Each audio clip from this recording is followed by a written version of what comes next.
Here in Wyoming, we live by the spirit of the Wild West. Now where the sun's a little brighter, where the snows that fall are a trifle whiter, where the bonds of home are a wee bit tighter, that's where the West begins. We're the bank that's with you wherever that spirit, because we're more than a bank in Wyoming. We're Wyoming in a bank. Pinnacle Bank, the way banking should be. Got this, Dad. We have the biggest and bestest selection in the area, and 172-point inspections. I still remember they're almost as smart as my dad. Ask for my Uncle Joey. He's the best. Pay up. Midway when you expect the best. Good job, Kate. Yeah.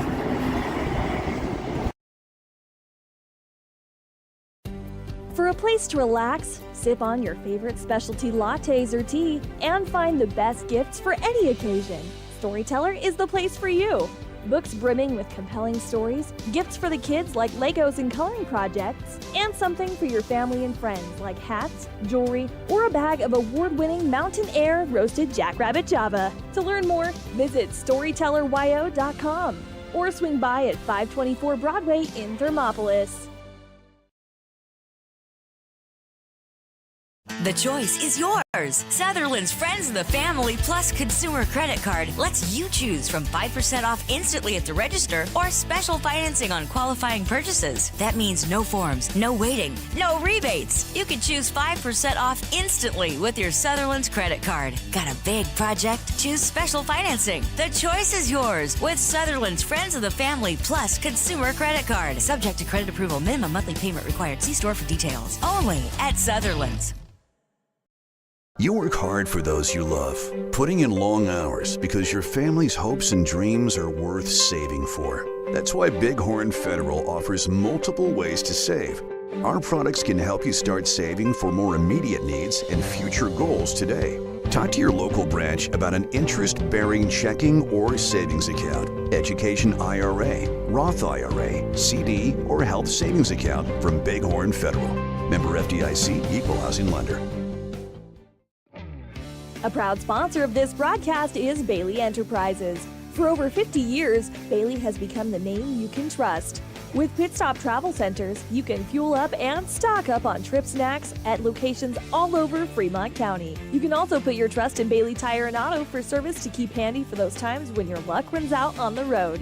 Refresh at the Speedway Cafe with a dine-in meal or a round of carry-out with a variety of specials to keep you going. Go with Bailey.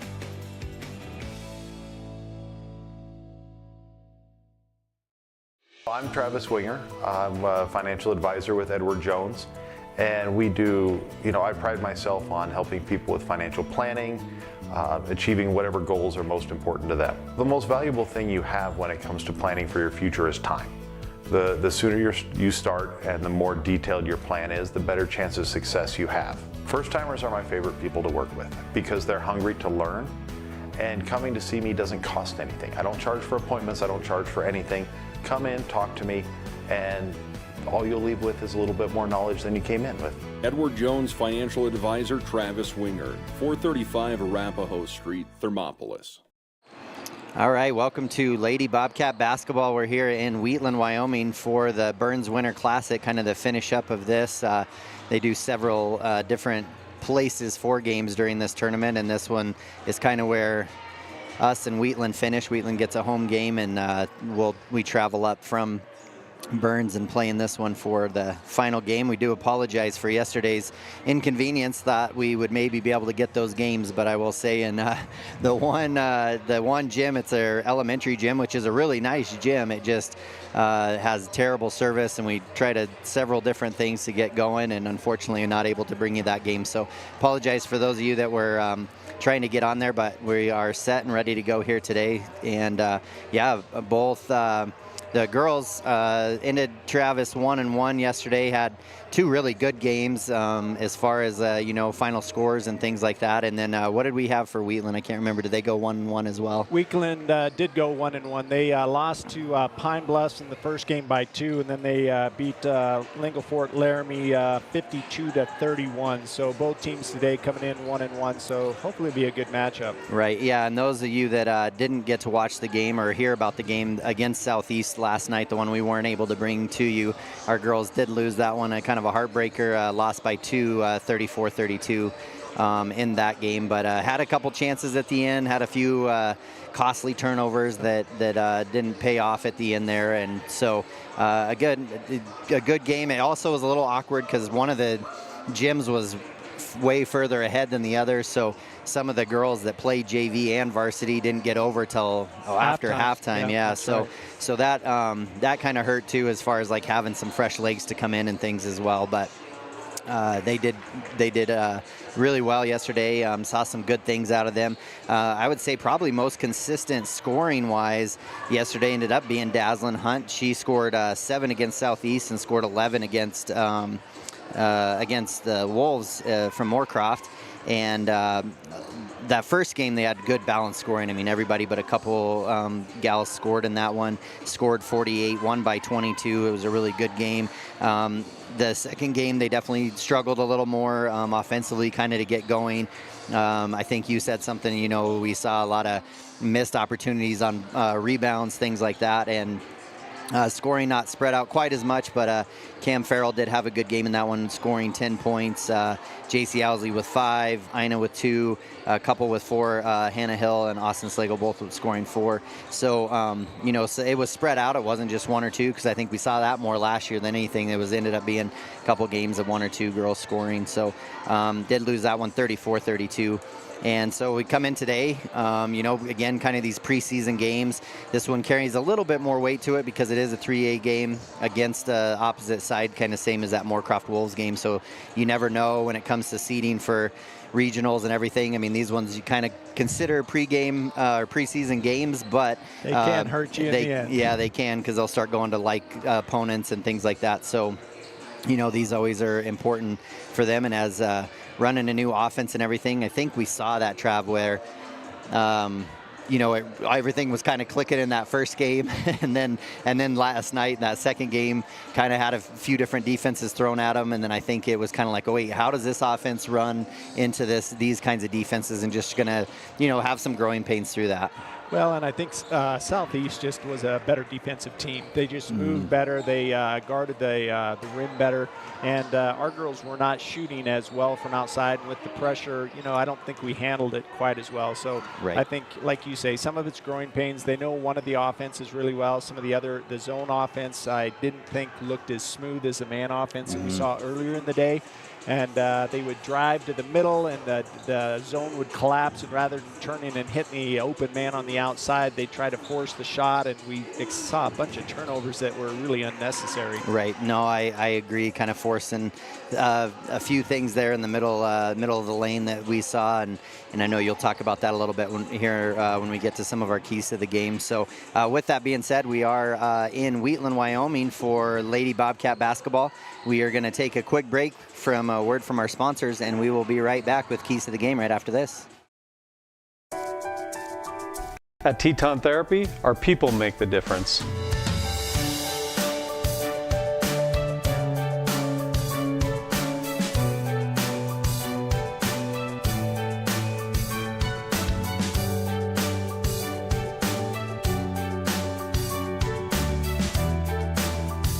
You can live pain-free. The amazing staff at Teton Therapy can help. In Lander and Riverton.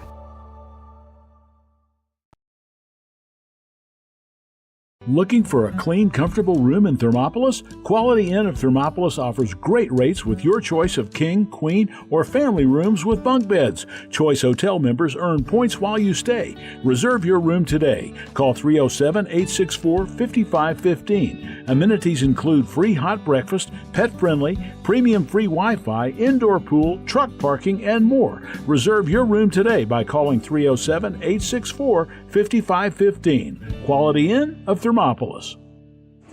All right, and we're back here for Lady Bobcat Basketball. And with that being said, we are going to go right into the Edward Jones Keys to the Game presented by Travis Winger. Travis, I know you had a few things here that you saw was going to be keys to them going into the game tonight. Well, and the big thing, Kevin, is what we talked about before and what Coach Weinberger himself said. They've got to, maintain that defensive intensity. We saw it lax a little bit in that second game. So hopefully today with a good night's sleep and only having one game, we can pick up the defensive intensity because that kind of feeds them again on the offensive end.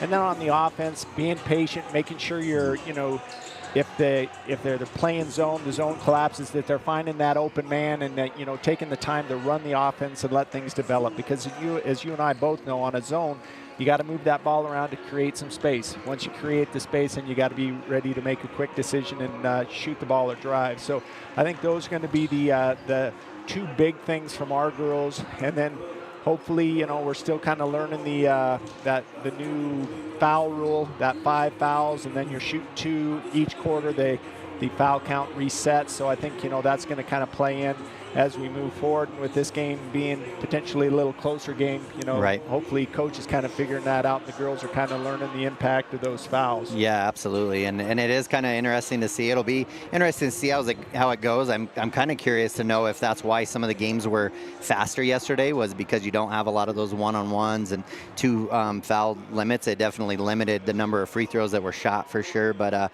yeah, we'll see where it's at. And those are our Edward Jones Keys to the Game presented by Travis Winger there in Thermopolis. And then we'll go right into our Sutherland starting lineups. And I didn't get a chance to talk to Coach Weinberger, but it does look like we're going to go similar lineups as yesterday. So that'll be senior Dazzlin Hunt, number 2, Cameron Farrell, number 5 as a sophomore, JC Owsley, number 10 as a sophomore as well, Hannah Hill, a junior, number 14, and Austin Slagle, a junior, number 30. So again, a pretty young squad here, but a lot of experience actually with a lot of them. A lot of them played last year as well. So that's the starting lineup for your Lady Bobcats. For the Lady Bulldogs, we have number 3 Gortz, number 12 Otero, number 13 Jones, number 22 Nichols, and number 23 Anderson. And Anderson is a freshman for the Lady Bulldogs. So looks like we're going to go ahead and get ready for the national anthem. We'll take a quick break here, go to a word from our sponsors, and we'll be back when they start announcing starting lineups. We'll be right back after this.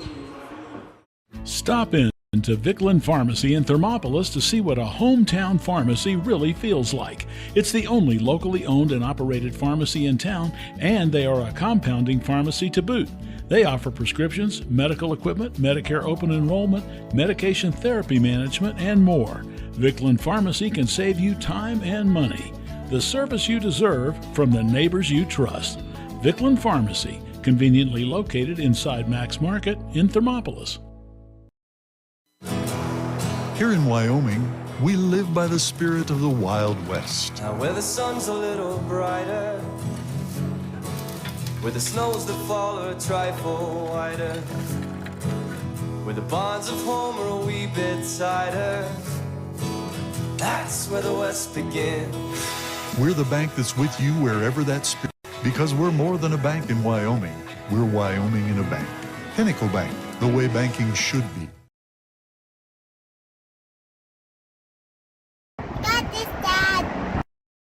We have the biggest and bestest selection in the area and 172-point inspections.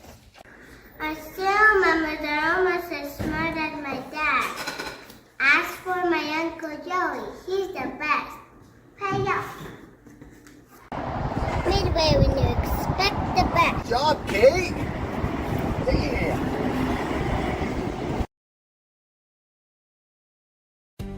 For a place to relax, sip on your favorite specialty lattes or tea, and find the best gifts for any occasion, Storyteller is the place for you. Books brimming with compelling stories, gifts for the kids like Legos and coloring projects, and something for your family and friends like hats, jewelry, or a bag of award-winning Mountain Air roasted jackrabbit Java. To learn more, visit StorytellerWyo.com or swing by at 524 Broadway in Thermopolis. The choice is yours. Sutherland's Friends of the Family Plus Consumer Credit Card lets you choose from 5% off instantly at the register or special financing on qualifying purchases. That means no forms, no waiting, no rebates. You can choose 5% off instantly with your Sutherland's credit card. Got a big project? Choose special financing. The choice is yours with Sutherland's Friends of the Family Plus Consumer Credit Card. Subject to credit approval. Minimum monthly payment required. See store for details. Only at Sutherland's. You work hard for those you love, putting in long hours because your family's hopes and dreams are worth saving for. That's why Bighorn Federal offers multiple ways to save. Our products can help you start saving for more immediate needs and future goals today. Talk to your local branch about an interest-bearing checking or savings account, education IRA, Roth IRA, CD, or health savings account from Bighorn Federal. Member FDIC, Equal Housing Lender. All right, and welcome back here as we're getting ready to finish up the kind of pregame show here, presented by WyoToday, and want to thank those of you that are listening on 101.7 KDNO on the radio, and then those of you also streaming live on our YouTube channel, WyoToday. If you haven't already, go ahead and subscribe to that, and then hit the little bell there to get notifications. That way, anytime we have a game getting ready to get going, you'll get that notification that it's coming up. And that's any of the games that WyoToday does have. They do a lot in the Wind River Basin and the Bighorn Basin, so we're able to get a lot of those games across. So thanks to our sponsors for those as well. And yeah, with that, we did end up taking the scoreboard off the bottom of it here because I know that was kind of tough to see everything, and it was a little rough for us to try to keep up with. Those of you that watched me do the football games know that I struggled to keep up even when it was touchdown at a time. So anyways, this will be a little bit fuller or less full screen for you to kind of see the action going. And Travis, we're kind of up here in the nosebleed section of the Wheatland Bulldog stands, but I think we'll be all right. Actually, it's a good way to look down at the hoop.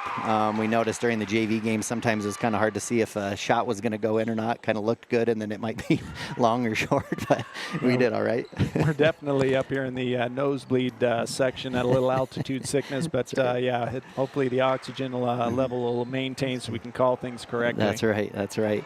So start off here. It looks like Nichols and Slagle will start off with the tip-off, and I'll do my best to try to learn these names and see where we can go from there.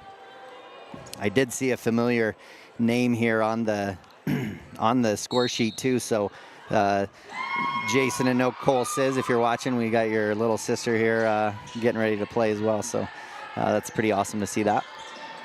Tip does go to Wheatland. Ball goes down into Otero. Otero gets shot no good, but an offensive board there by Jones. Jones then is fouled. Looks like an early foul there by J.C. Owsley.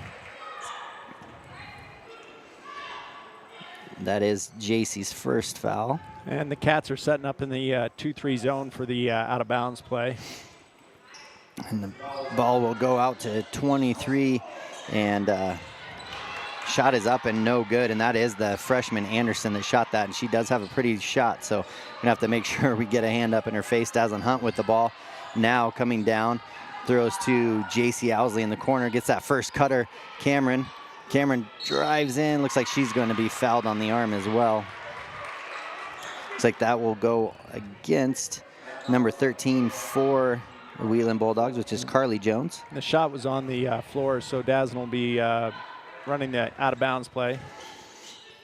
Dazzlin Hunt looking to get it in. She throws it up over the top to J.C. Owsley, gets it up to Hannah Hill at the top of the key.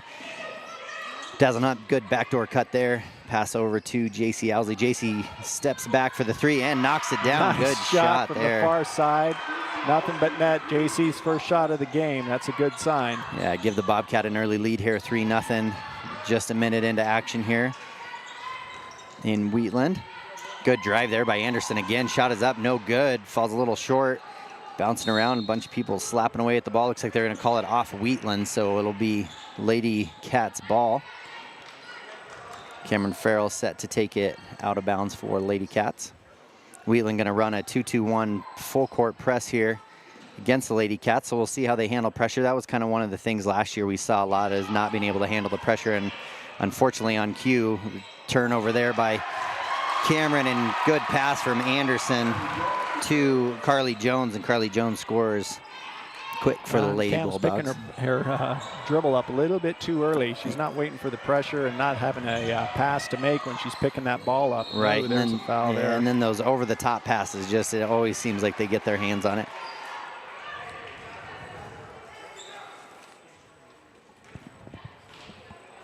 Not sure what the call was there. I guess I thought it was going to be a foul, but bodies hit the floor, but we maintain possession, so Cameron Farrell with the ball up at the top of the key here. Man-to-man. No, it looks like a zone here, a 2-3, extended 2-3 zone coming from the Lady Bulldogs. Down into the corner into Cameron. Dazzlin Hunt with a quick reversal to Hannah Hill. And then into JC Owsley up at the top. Oh, a little too late trying to throw it underneath to Hannah Hill. Steal there by Anderson. Anderson gets it to Carly Jones. Carly Jones pulls back for the three. Shot is up. No good. Dazzlin up high to go reach that rebound down. She'll bring it up for Lady Cats. Good bounce pass. JC Owsley, three up. No good. Ball gets slapped around. Looks like it goes off of Anderson from Wheatland, and so Bobcats will maintain possession underneath their own hoop.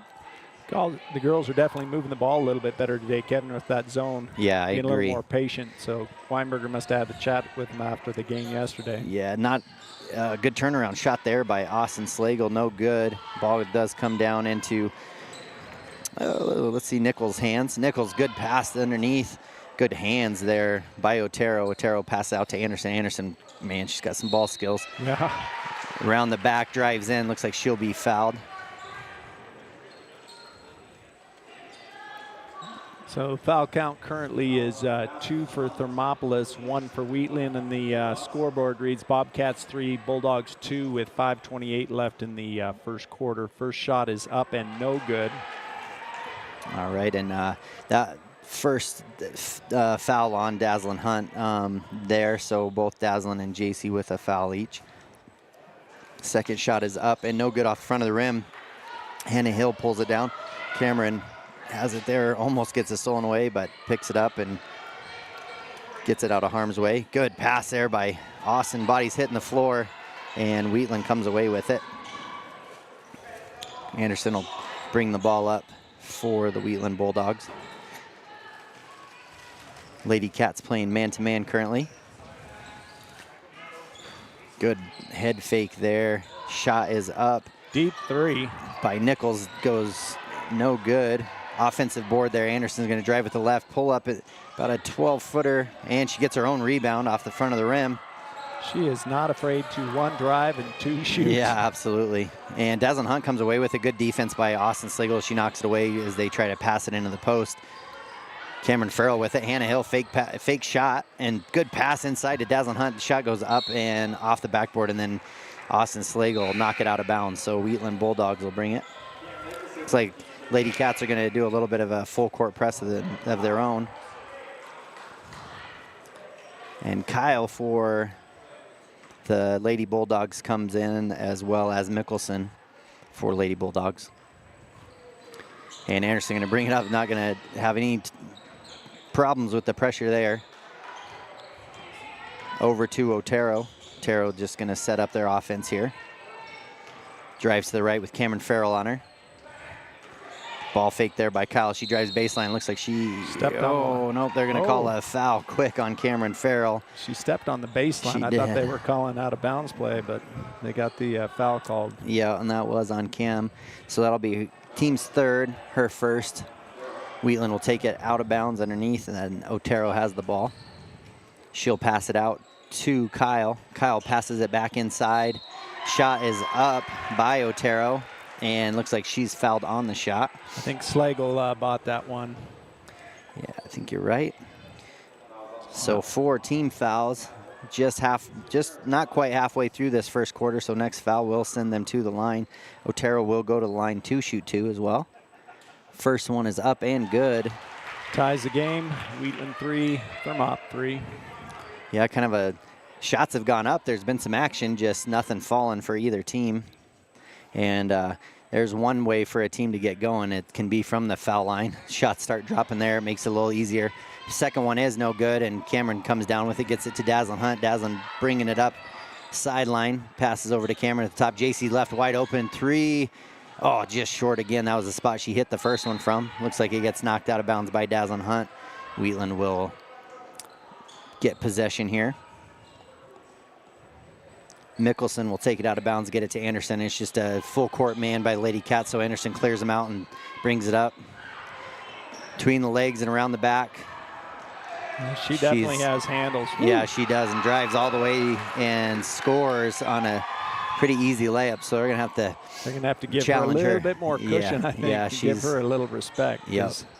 She's definitely earned it. Ooh, oh, tough pass there by Cameron, but good rundown by Daz Hunt, and passes to Hannah Hill. Shot is up, no good. Ball comes down to Nichols. Nichols going to go all the way. Shoots up with the left hand. Oh, but it traveled before, so no great good. Shot. It was too.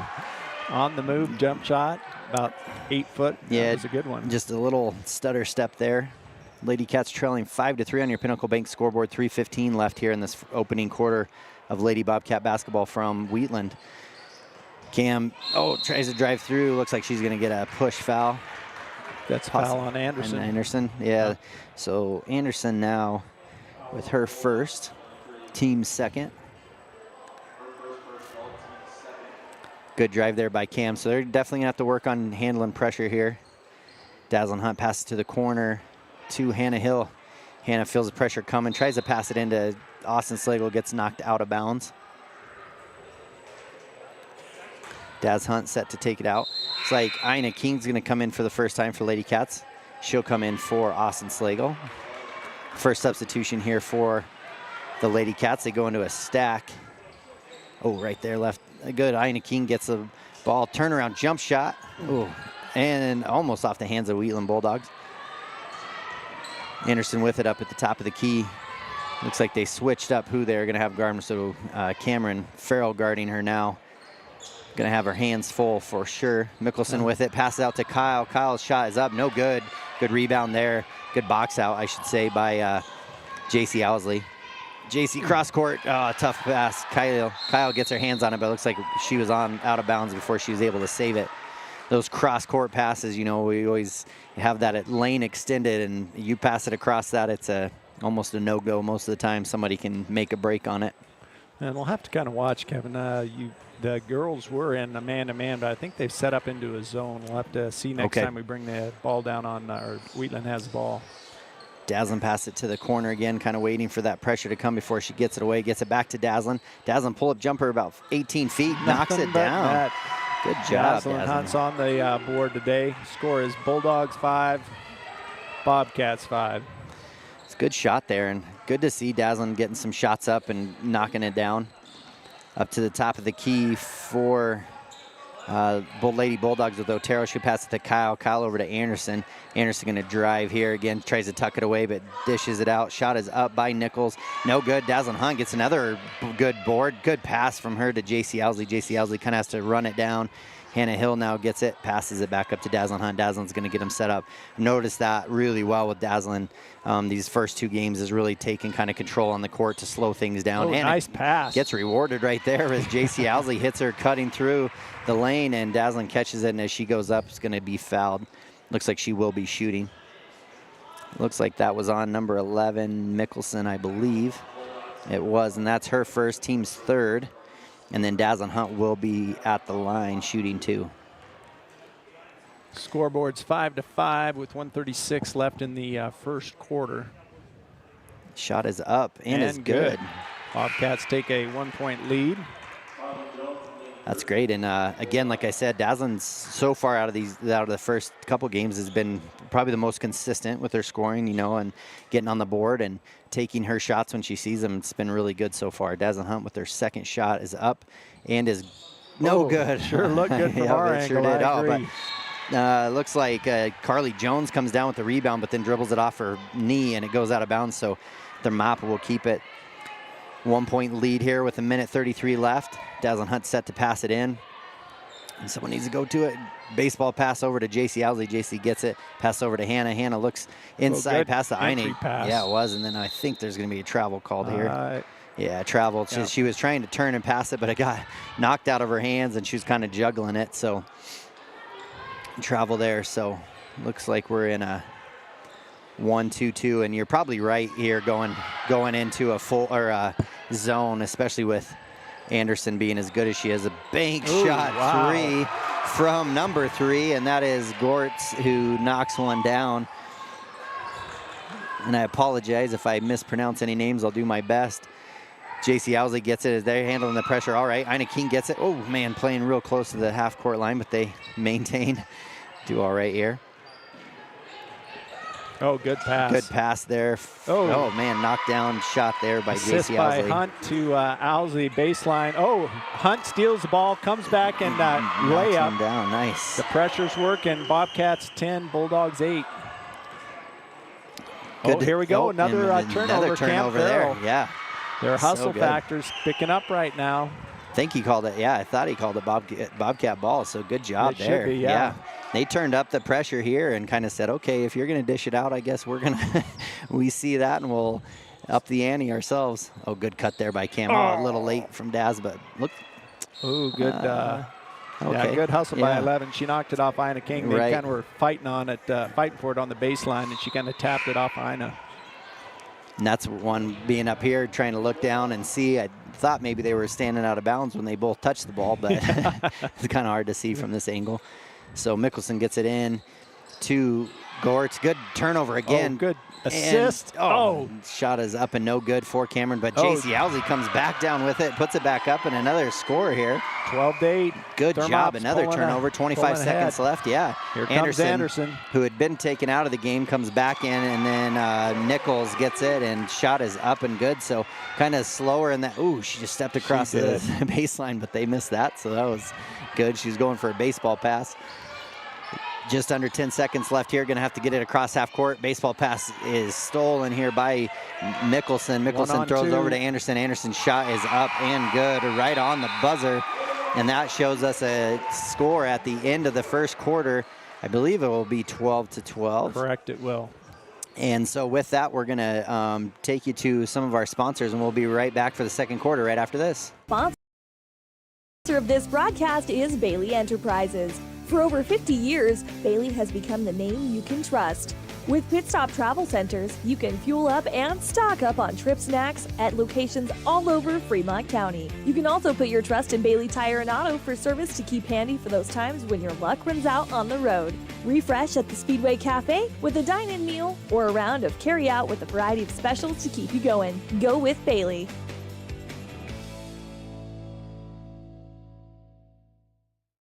I'm Travis Winger. I'm a financial advisor with Edward Jones, and we do, I pride myself on helping people with financial planning, achieving whatever goals are most important to them. The most valuable thing you have when it comes to planning for your future is time. The sooner you start and the more detailed your plan is, the better chance of success you have. First-timers are my favorite people to work with because they're hungry to learn, and coming to see me doesn't cost anything. I don't charge for appointments, I don't charge for anything. Come in, talk to me, and all you'll leave with is a little bit more knowledge than you came in with. Edward Jones financial advisor Travis Winger, 435 Arapahoe Street, Thermopolis.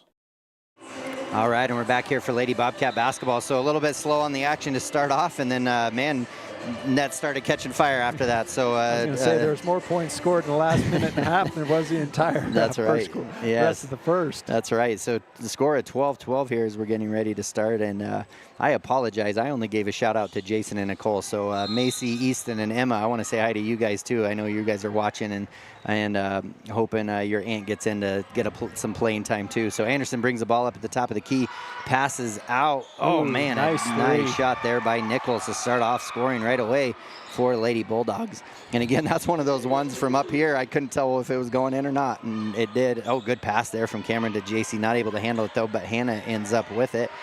Dazzlin Hunt with it up at the top of the key. Passes over to Cameron Farrell. Cameron passes to Hannah Hill right in the middle of the key. Good. Oh, got fouled though as she was going up for the shot, so she's going to get 2 shots here. And like we said yesterday, so team fouls reset at the start of each quarter, so that'll be the first team foul. And that goes against Carly Jones, which will be her second. And then Hannah Hill will go to the line to shoot 2 as well. First shot is up and Ooh, no off good. the back of the rim. I thought maybe she'd get that shooter's touch. A little spin back, but a little bit too far, Yep, I think. a little too much. First one is up, no good with that 3 right at the start of the quarter. That puts Wheatland up 15-12, 7.5 left in this first half. Second one is up and good. Good shot there by Hannah Hill. Bobcats remain in the press. See if they can get a few more turnovers. Yeah, I but think boy, once they get it to Anderson, yeah. it's almost a game over deal. Yep, and she passes over to Mickelson. Mickelson unable to make the shot, but ball comes down to Wheatland, and then a drive there comes from Otero, but I think Ina King tried to slow her up a little bit. She grabbed her wrist, and so that'll be Ina King's first and the team's first in the second quarter. 15-13 is the score, and yeah, I think when the Bobcats were putting the pressure on, I do think Anderson was on the bench. Yeah, no, you can't hardly apply pressure. Wow. And right on cue, Anderson hits a deep 3, and those are the great equalizers, those 3-point shots. It just seems like a couple of those go down, and all of a sudden there's this 5-point lead that you're not sure where it came from. 18-13, Anderson knocks it down. Girls handling the pressure all right here, passing around. Good cut there by Daslin. Daslin with the elbow shot up, no good.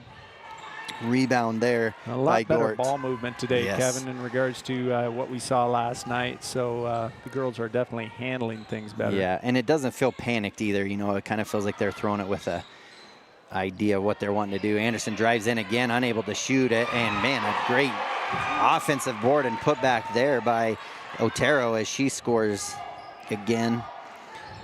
So Lady Bobcats going to need to find some offense here to keep up with the Lady Bulldogs. Almost gets it poked away, Daslin does, but she passes over to Hannah into the corner. Hannah's going to drive, and she's going to be fouled there by Mickelson.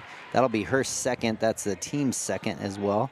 Well, and as you said, with those 3-pointers, they had 2 of them. So the score now, Wheatland Bulldogs 20, Thermopolis Bobcats 13. So makes a big difference if you're not scoring and keeping up.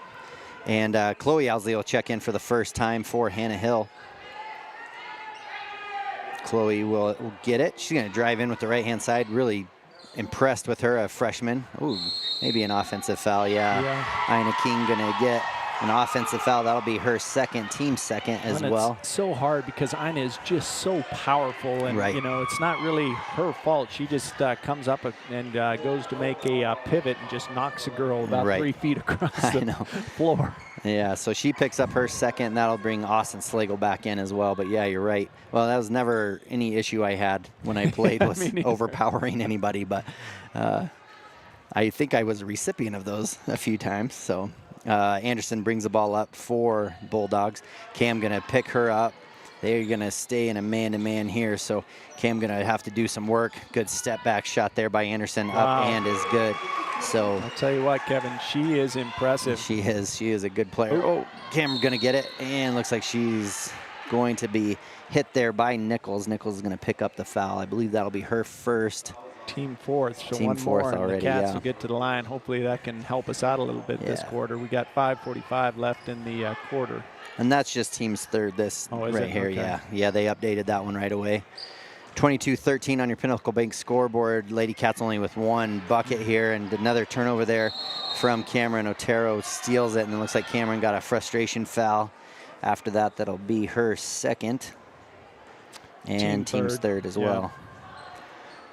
We're keeping up in the foul count better than we are the scoring side of things, but the pressure here is kind of getting to the Lady Cats now. They're going to have to, I'd kind of like to see them go into that zone too, but they have knocked some threes down, so Coach Weinberger might be nervous of that as well. Good cut there by give and go by Anderson, and she looks to try to give it up. Good help by Daslin. Hunt causes a turnover. She does. That was good by Daslin to step in and help out. She'll pass it over to Cameron. Cameron back to Daslin.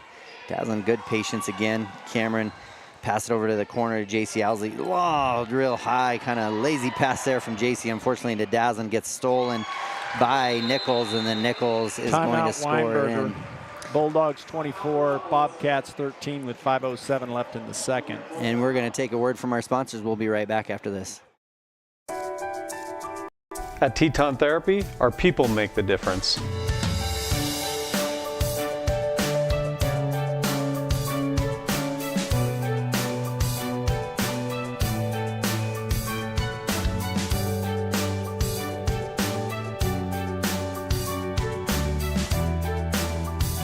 You can live pain-free. The amazing staff at Teton Therapy can help in Lander and Riverton. Looking for a clean, comfortable room in Thermopolis? Quality Inn of Thermopolis offers great rates with your choice of king, queen, or family rooms with bunk beds. Choice Hotel members earn points while you stay. Reserve your room today. Call 307-864-5515. Amenities include free hot breakfast, pet-friendly, premium free Wi-Fi, indoor pool, truck parking, and more. Reserve your room today by calling 307-864-5515. Quality Inn of Thermopolis. All right, we're back here after the timeout. 5:07 left here in this first half of Lady Bobcat basketball in Wheatland.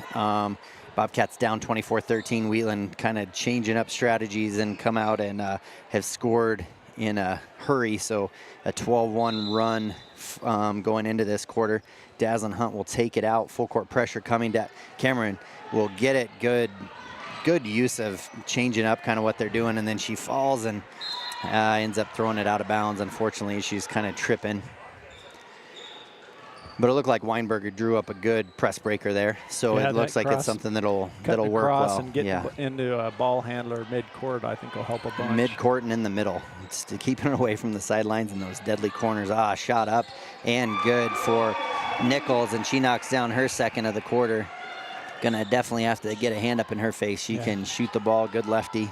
Yeah, and really good form. Yeah, she does. Chloe Owsley will have it, pass it to Dazzlin.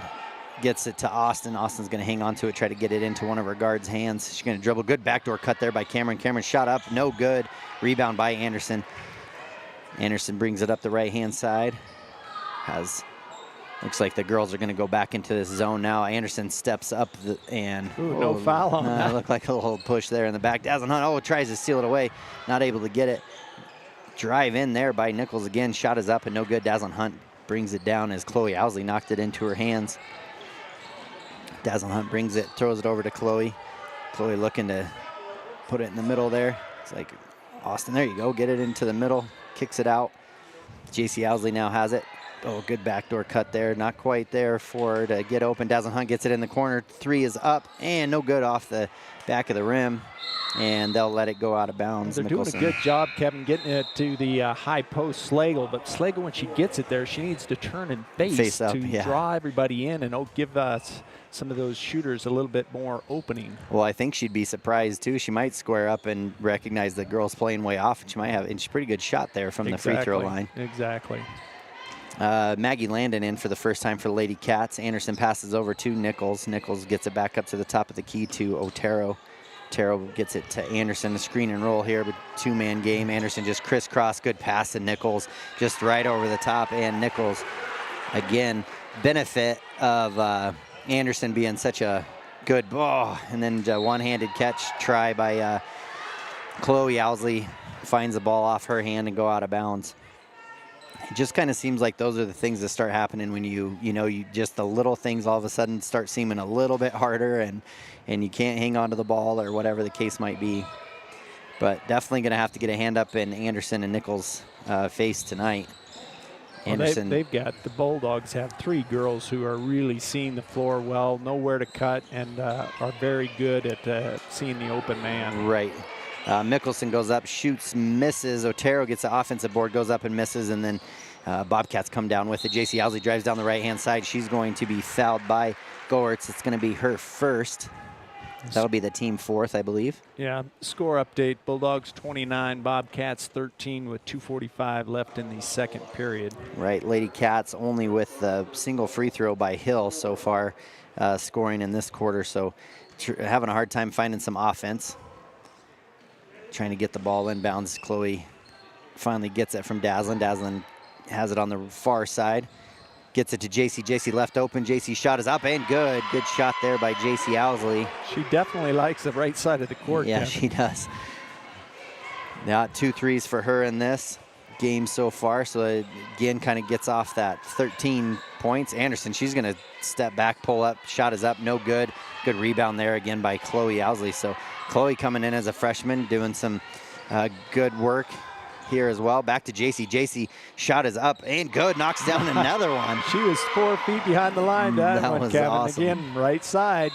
And good for Dazzlin, huh? Recognizing like, hey, she's feeling it. So drove in, took her defender away, turned around, tossed it back to her, and there it was. So looks like they have a quick 30-second timeout. We'll just stay right here. But again, it's just amazing how like one bucket goes down, then everything starts seeming a little bit easier. Wheatland then misses a couple shots. It's a 10-point deficit right now, but Chloe Owsley come in. She's making a difference on the defensive side of things as far as getting her hands on the boards and things like that. So that's helping out a lot as well. And really, I mean, they're just going to have their hands full with Anderson, I think. Well, I think you're exactly right. But, I mean, it's only 10 points now. Right. Just a minute ago it was 17. So, I mean, the girls have come back quickly in the last minute. So hopefully we can continue to chip away at that lead. But I agree with you. They've got their hands full with the defensive assignments. Right. And if they stick in man, those goals are really going to have to be talking a lot to try to prevent some of they do a good pick and roll, give and go, and the girls cut very well for the Bulldogs. Well, and Anderson, it looks like she has pretty good court awareness too, so she notices where the help is coming from and can kind of find her teammate that might be open. So they go to an extended 2-3 zone. Maggie Landon gets her hands on it. Good job there by Maggie. Ball goes off of Mickelson's hands. So Bobcats cause another turnover here with just under 2 minutes left. 29-19 now. Girls trailing by 10. Dazzlin Hunt has it, passes back to JC Owsley. JC looks to get it back to Dazzlin. Dazzlin gets it over to Maggie. Maggie's gonna go to no man's land. Someone needs to come help her. There we go. Pass to Dazzlin Hunt. Dazzlin meets the ball, but the ball is stolen by Mickelson. Mickelson gets it to Anderson. Anderson gonna pass with her left hand. Good left hand bounce pass there to Kyle. Kyle not able to hang on to it, and Anderson about saved that one, diving onto the floor. She was horizontal, trying to tip the ball back in before it went out. Yeah, she's all over the court. Dazzlin gets it into JC Owsley. JC finds her sister, cut in middle, gets it to Chloe. Oh, Austin tries to pass it to Maggie, gets stolen away. Anderson has the ball now. She's going to drive in, and they're going to call a foul on JC. Got her hands on the ball, but usually they're going to call that when you come down on top of their hands. Definitely a better action to be coming up from the floor rather than down, as you say. Yeah, that's right. That's fourth team foul, her second. A minute 24 left here. Anderson will be shooting 2. Bobcats 19, Bulldogs 29. Shot is up and is good for Anderson. It's been a minute since they've gotten on the scoreboard there too. I feel like they were on 29 for quite a while the Bobcats were making that run. Hannah Hill checks in for Maggie Landon. Good to see Hannah. Looks like she listened to your advice and got some tape on those ankles, or on the ankle, so she's doing good. Second one was up and no good, but they did get offensive board by Otero. Anderson's going to find Kyle. Kyle kind of just threw it to an area. JC Owsley was the recipient. Somebody was supposed to be there, I think. Yeah, JC was the recipient of the bad pass, so a good steal by her. Drives it in, picks it up, passes back out to Cameron Farrell. Back on that right-hand side, she finds that second cutter. Oh, shot is up and no good. Austin Slagle gets the rebound. Nope, goes to Hannah Hill. Hannah Hill, tough shot there, and it looks like that is going to go off of Austin Slagle. So a couple good looks at it. Good work by the juniors there underneath the hoop, trying to get some offensive boards. Well, that's the first time we've seen that second cutter get the ball in that offense. And you and I talked yesterday, man, if we had the opportunity to see that, I think they're going to be open, and Hannah was wide open. Yeah, she was too. Maybe even, good pass there by Kyle. Entry pass to Otero. Otero passes out to Nichols. And leave her alone. Ooh. And Otero has a good closeout by Cameron. Cameron forces her to put the ball on the ground. Tougher shot. Chloe Owsley comes in, gets a good defensive board. She can get trapped. Tries to throw it over the top. Anderson gets it. Spin move. Ooh, I don't think she did, Kevin. They called the travel on that. She had a perfect spin move. Didn't make the shot, so it wouldn't have made it as big a deal, but that looked pretty good to me. Yeah. I think sometimes those super athletic moves look differently than they are, and I agree with you. I don't think it was a travel at all. JC Owsley passes to Austin Slagle. Austin Slagle tosses it up. Shot is up, no good. Anderson gets it. She's bringing it up the middle. 10 seconds left here. Doesn't look like there's sense of urgency. Not sure if they. Anderson knew. She shoots up. Shot is up, no good. Ball bounces off of Kyle. Kyle's tough save. JC Owsley's going to get it. Anderson going to try to steal it from behind, but no harm there at the end. So the end of the first half, Lady Cats trailing by 11 to the Lady Bulldogs 30-19 as they go into the locker room at halftime. So we're going to take a quick break. Thanks for those of you listening on 101.7 KDNO and those of you also tuning into our live stream on YouTube and the WyoToday channel. Appreciate you spending some time with us.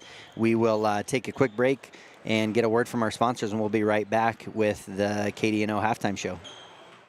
Stop in to Wheatland Pharmacy in Thermopolis to see what a hometown pharmacy really feels like. It's the only locally owned and operated pharmacy in town, and they are a compounding pharmacy to boot.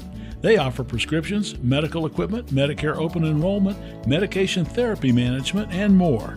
Wheatland Pharmacy can save you time and money. The service you deserve from the neighbors you trust. Wheatland Pharmacy, conveniently located inside Max Market in Thermopolis.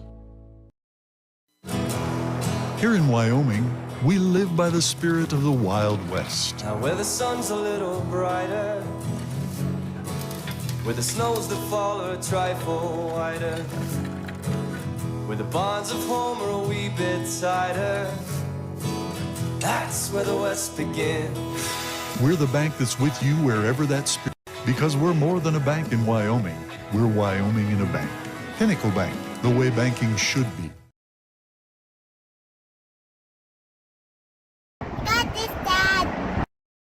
We have the biggest and bestest selection in the area and 172-point inspections. I still remember they're almost as smart as my dad. Ask for my Uncle Joey. He's the best. Pay up. Midway when you expect the best. Good job, Kate. Yeah.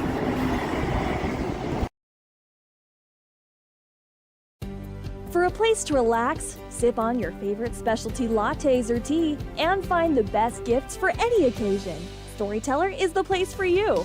Books brimming with compelling stories, gifts for the kids like Legos and coloring projects, and something for your family and friends like hats, jewelry, or a bag of award-winning Mountain Air roasted jackrabbit Java. To learn more, visit StorytellerWyo.com or swing by at 524 Broadway in Thermopolis. The choice is yours. Sutherland's Friends of the Family Plus Consumer Credit Card lets you choose from 5% off instantly at the register or special financing on qualifying purchases. That means no forms, no waiting, no rebates. You can choose 5% off instantly with your Sutherland's credit card. Got a big project? Choose special financing. The choice is yours with Sutherland's Friends of the Family Plus Consumer Credit Card. Subject to credit approval. Minimum monthly payment required. See store for details. Only at Sutherland's. All right, we're back here at halftime for the KDNO halftime show, and we will get right into the halftime stats presented by Quality Inn and Suites. Again, one of our great sponsors that allows us to do this and travel. We sure appreciate all of our sponsors, and thank you to Quality Inn and Suites for our halftime quality stats. And with that shows the Lady Cats trailing 30-19 to the Lady Bulldogs of Wheatland. For the Lady Bulldogs, the number of scores for them, Gortz had that bank three-pointer in the first quarter for 3 points. Otero is 1 of 2 from the free throw line and a bucket for 3 points for her. Carly Jones with a bucket in the first quarter for 2 points. And then the two main scorers are Nichols and Anderson. Nichols has 12 points and Anderson with 10. And I was kind of joking that I think most of Nichols' points came from assists from Anderson, and both of them really heating up in the second quarter, scoring the majority of their points. 10 of the 12 points for Nichols came in the second quarter, and 6 of the 10 came for Anderson in the second quarter. So some kind of scoring there opened up for the Bulldogs in that one. And as far as our Lady Cats go, Dazzlin Hunt scoring 5 in the first quarter for the 5 points, going 1 of 2 from the free throw line. JC Owsley, really, her shooting from the outside is what's keeping them a little bit closer in this game. She has 3 threes and a couple buckets, so 11 for her, 13 for her, sorry, quick math. And then Hannah Hill going 1 of 2 from the free throw line with a single point. So unfortunately, kind of some of the things that we saw last year where it ended up being 1 or 2 scores for the Bobcats. So it'd be nice to see some change there as far as, getting some more involved there. Cameron Farrell getting her involved. Maggie Landon likes to shoot from the outside, maybe get some shots for her to go down, get it inside to Austin Slagle, to move it around like you said there, getting it into her on that high post, having her square up, maybe find some cutters or find a couple shots for her as well. So, for us, that's our quality in halftime stats. No one really in any foul trouble. A couple fouls by Cameron Farrell, JC Owsley, Ina King, all with 2. And looks like Mickelson and Carly Jones with 2 fouls for the Lady Bulldogs. So no one really in too much trouble as far as that goes. Again, haven't really seen that 5 foul come into play yet. In this game, and we were kind of talking that maybe that's why the speed of the game's a little bit faster, not as many shots going up, because there were 8 fouls in the half, I think on both sides, 7 for Wheatland. So there would have been some free throws taken there that didn't happen that we would have normally seen. So again, just kind of a little bit of difference for us as we're watching here and seeing how it goes. I've even seen some of the refs forget, that those fouls are up and ready to go and everything. So we're going to take a quick break here, and then when we come back, we'll have a chat with Coach Korpening, boys Bobcat head coach. You work hard for those you love, putting in long hours because your family's hopes and dreams are worth saving for. That's why Bighorn Federal offers multiple ways to save. Our products can help you start saving for more immediate needs and future goals today. Talk to your local branch about an interest-bearing checking or savings account, education IRA, Roth IRA, CD, or health savings account from Bighorn Federal. Member FDIC, Equal Housing Lender. All right, and we're back here with Coach Shane Korpening, head coach for the boys Bobcat basketball team. And Shane, congratulations on a great day yesterday. I know we talked before any of the games happened and what you were kind of wanting to do. And how did you feel like those rotations and everything, kind of finding your way with who's working well together and everything? Yeah, I thought it went well yesterday. I mean, that's one of the few times in coaching you can say a vision comes, pretty dang close to true to what you want. So, I saw a lot of good things. I think our boys, they're just going to be difficult to scout as a result of that. I mean, we have a lot of different things that we can do offensively and defensively, and they're making it really hard on us as coaches to make decisions. In terms of playing time, they're all playing really well and positively contributing as a team. So it was really good ball yesterday to watch. Well, and Travis hit on it yesterday as far as talking about the culture piece of it too, and you were able to be part of what Bowker was wanting to do, and the carryover coming now into the basketball program as well. And I mean, we see that, right? The bench is standing up, they're cheering for each other. You hear it during the JV games, the boys are cheering for each other. They're not just kicking back, enjoying Subway. They're actually enjoying the games and being excited for each other. So how do you see that contributing just to the game overall? Yeah, I mean, it is it's an all-program approach. I think Coach Bowker said it best. The football team sets the tempo for the rest of the year, and in a lot of ways, I think that's absolutely true.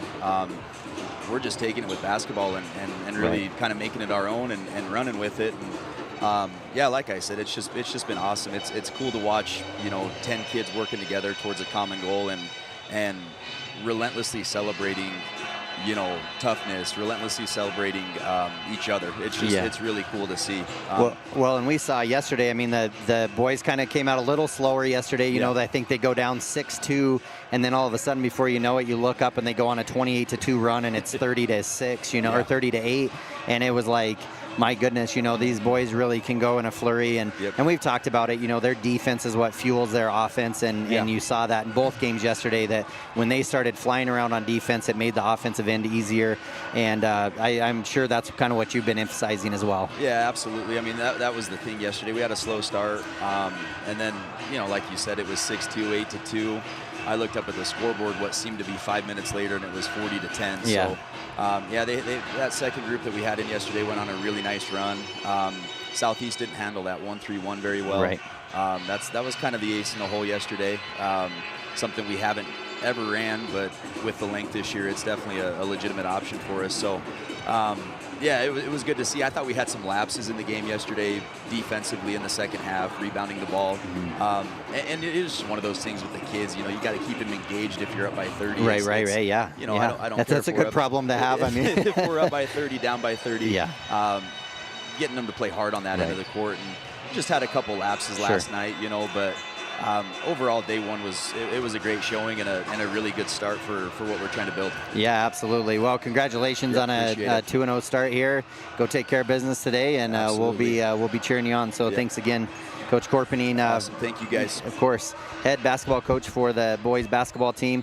You know, again, started off with a strong 2-0 start here for the Bobcats, and like he said, I mean, a lot of great things to talk about here, and you know, you can hear the excitement in his voice when he's talking, and what these boys are starting to do. So, you know, I'm really happy. I'm sure he is too. You know, we're getting to watch some basketball. Didn't get to, you know, kind of talk as far as you know, the boys all scoring and everything for both of them, but we'll get to that when boys get ready to play. So second half of game is already underway here for Lady Cats.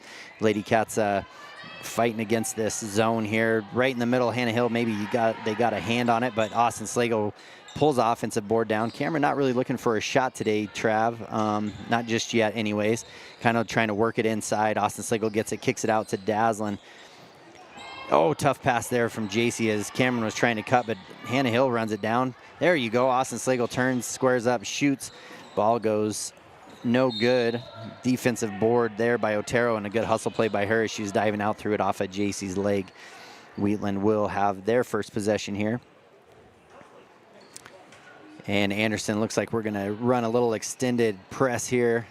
Three-quarter court anyways. Lady Cat's going to stay in a zone, and JC Owsley gets a steal pass up to Daslin Hunt. Daslin streaking down the court, goes up, shot is up, no good. Was affected, it looked like, a little bit by Gort. And Nichols gets the ball up to Anderson. Anderson lowers his shoulder, drives into Austin. Austin goes to the ground, shots up, no good. Anderson gets her own rebound, and another shot up and good for Nichols. And Nichols starts the third quarter like she did the second and knocks a three down. Cameron and Daslin Hunt playing catch here back and forth as trying to break through this 2-2-1 press of the Lady Bulldogs. And looks like they're going to call 10.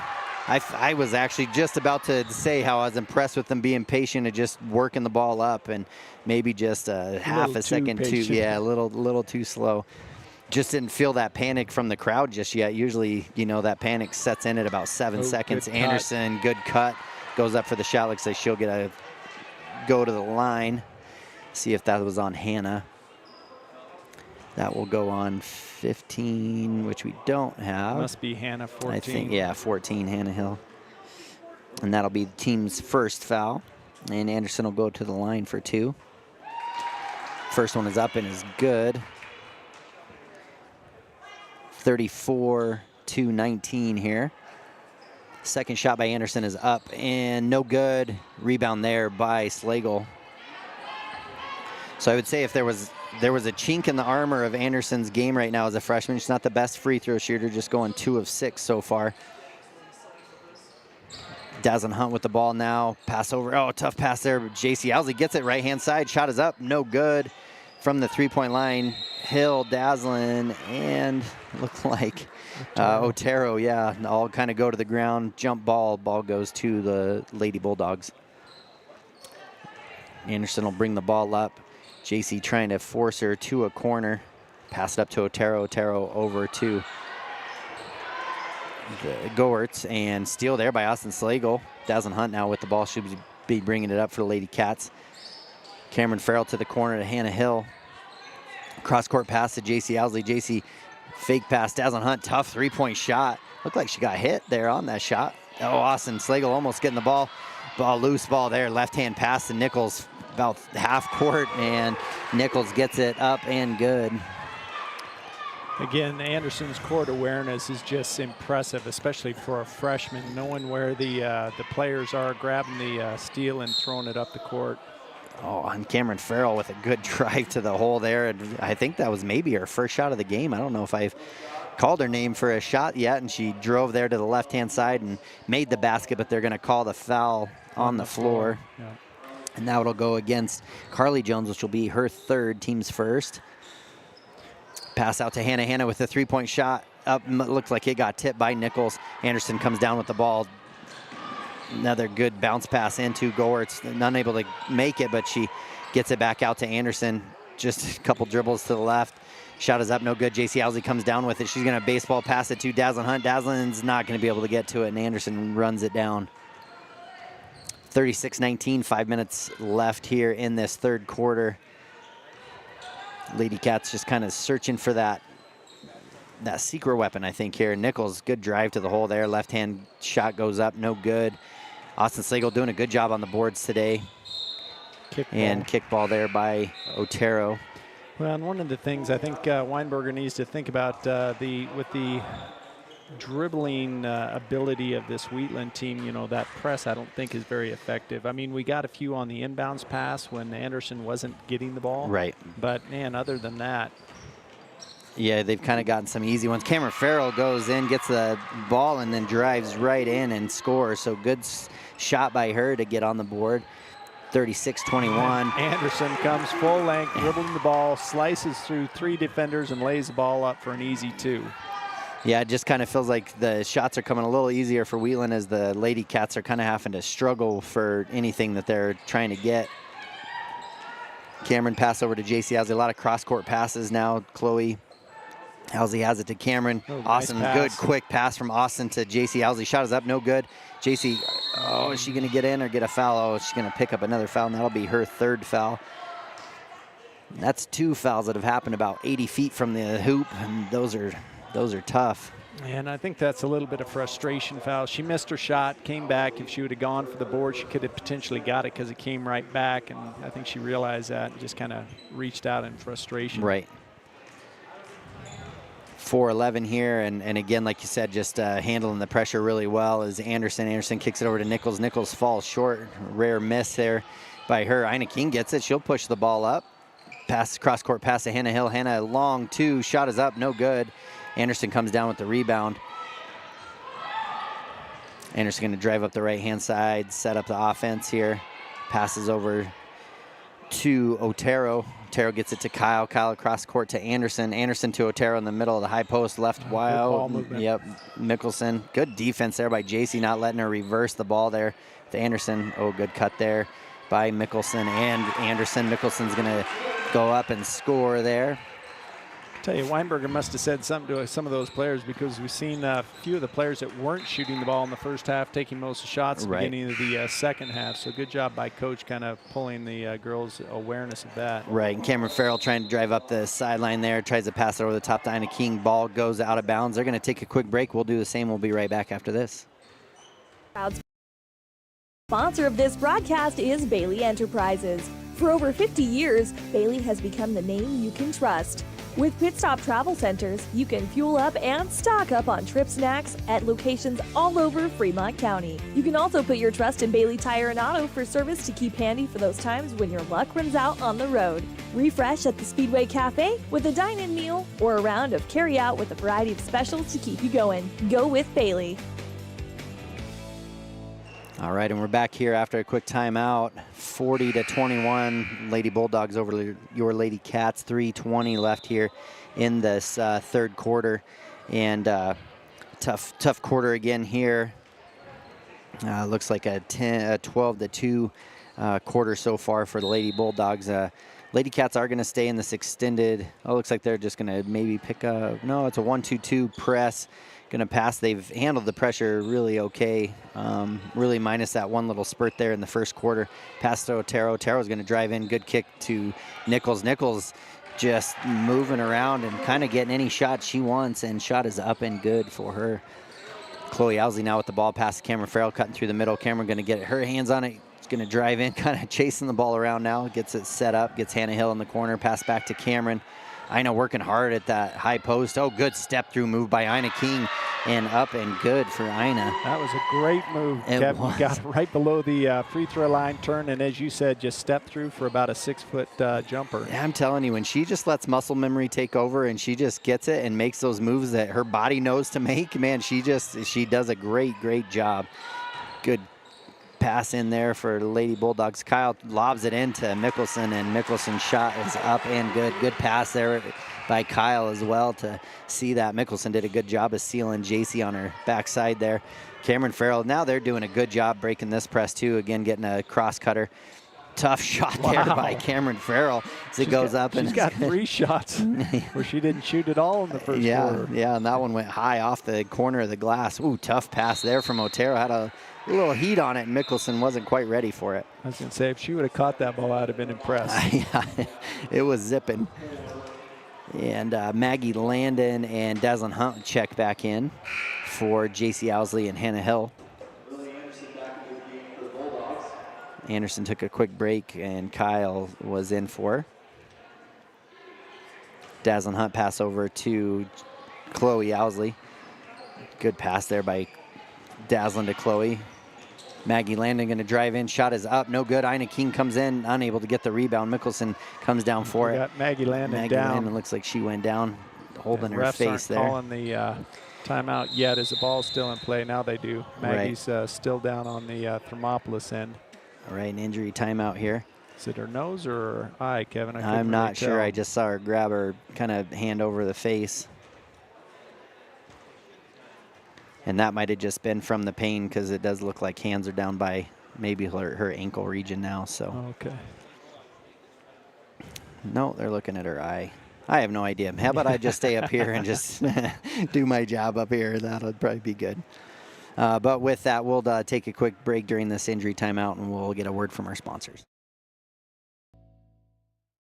I'm Travis Winger. I'm a financial advisor with Edward Jones. And we do, I pride myself on helping people with financial planning, achieving whatever goals are most important to them. The most valuable thing you have when it comes to planning for your future is time. The sooner you start and the more detailed your plan is, the better chance of success you have. First-timers are my favorite people to work with because they're hungry to learn, and coming to see me doesn't cost anything. I don't charge for appointments, I don't charge for anything. Come in, talk to me, and all you'll leave with is a little bit more knowledge than you came in with. Edward Jones financial advisor Travis Winger, 435 Arapahoe Street, Thermopolis. All right, and we're back here after that injury timeout. Maggie was able to walk off on her own power. Did look like it was something more up on her face, but don't want to speculate on what it might be. And Anderson drives in with her left hand. She goes up for the shot. She gets fouled, makes it, and we'll get an and one opportunity. Score at this point with 1:27 left in the third is 46-25 in favor of the Wheatland Bulldogs. And Daslin Hunt picks up her second foul, team third. 1:27 left here in this third quarter. Anderson shot is up and is good. 6 points for her in this quarter. Looks like Kinsey Frederick will come in for the first time for Lady Cats as well, another freshman for Lady Cats. Good steal there by Cameron Farrell, and then she loses it. I'm not sure. 12 looked like she tried to dribble it there out of bounds as well, but they're going to call that off Cameron Farrell. So a couple back and forth turnovers for both Wheatland and Thermopolis. Macy Jones checking in for the Lady Bulldogs for the first time today as well. Passes up to Nichols up at the top. Nichols going to drive in with that left hand. Good backdoor cut by Anderson. Anderson gets her hands on it. Good defense there, though, also by Daslin Hunt as she got her hands on the ball. Looks like they're going to call a foul on the Lady Bulldogs. And that was on Macy Jones. So newly into the game, but made sure she got in the scorebook. 1:08 left here in this third quarter. Baseball pass over to Chloe Owsley. Good head fake there. She drives up the right-hand side. And Cameron Farrell will toss it over to Daslin Hunt. Kinsey has it down in the corner. Good cut there by Cameron Farrell. Cameron going to drive in with the left hand. Shot is up. Oh, no good. Kind of an awkward step and shot there. Then Ina King and Kinsey kind of goes in for it, but it looks like it goes off of Macy Jones, so the Bobcats will maintain possession. Wasn't sure. They both wanted to take it out, both Mickelson and Daslin. 47-25, just under a minute left here in this third quarter. Yeah, Kenzie got it. Wanted to look at her shot, and then she did a little step through, but had already established her other foot. So travel there by Lady Cats. Mickelson will take the ball out, get it into Anderson. 43 seconds and counting here. Ball goes into Macy Jones. Macy Jones over the top to Mickelson. Mickelson jump shot up and no good. It's going to get the foul called. Looks like that's going to go against Cameron Farrell. That'll be her third, team's fourth. And Mickelson will go to the line to shoot 2. So Mickelson comes in off the bench, but does have a lot of playing time, so must be a staple for the JV as well. First shot is up and is good, giving the Lady Bulldogs a total of 48, Lady Cats 25, 36 seconds left here in this third quarter. Well, I tell you, Kevin, the Bulldogs are continuing to do what they do well, and that's move the ball, see the open player, and most of their shots are pretty easy shots, other than the open threes that Nichols seems to just do with these. Right. Second shot is up and is no good, but they do come down. Nichols gets the rebound. Anderson steps back and knocks down a 3 for the Lady Bulldogs. 51 now for them, 23 seconds left, and Lady Bulldogs will be a tough team this season. Anderson is going to call it travel there on that as she tried to catch the pass. Was just, I think, trying to pass it before she even caught it, and ended up getting caught with traveling. 15 seconds left here. Bobcats are going to have to move quickly to get it across. Oh no. Oh no. Yeah, and then over and back call. Late call.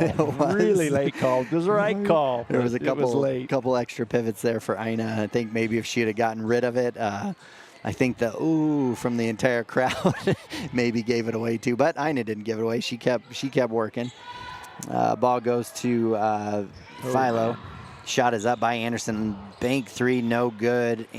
And JC Housley comes down with it, but that'll be the end of the third quarter. Your Lady Bobcats 25, Lady Bulldogs Wheatland 51.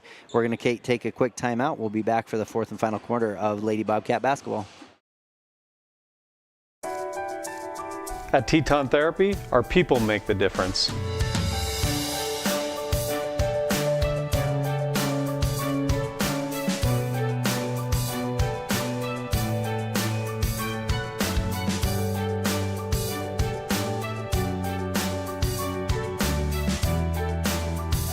You can live pain-free.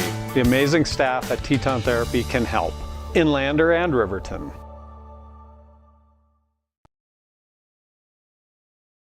Looking for a clean, comfortable room in Thermopolis? Quality Inn of Thermopolis offers great rates with your choice of king, queen, or family rooms with bunk beds. Choice Hotel members earn points while you stay. Reserve your room today. Call 307-864-5515. Amenities include free hot breakfast, pet-friendly, premium free Wi-Fi, indoor pool, truck parking, and more. Reserve your room today by calling 307-864-5515. Quality Inn of Thermopolis. All right, and we're back here for action in the fourth quarter. Lady Bobcat Basketball trailing by 26 in this one, 51-25. JC Housley shot from the corner up and no good. Comes into the arms of Carly Jones.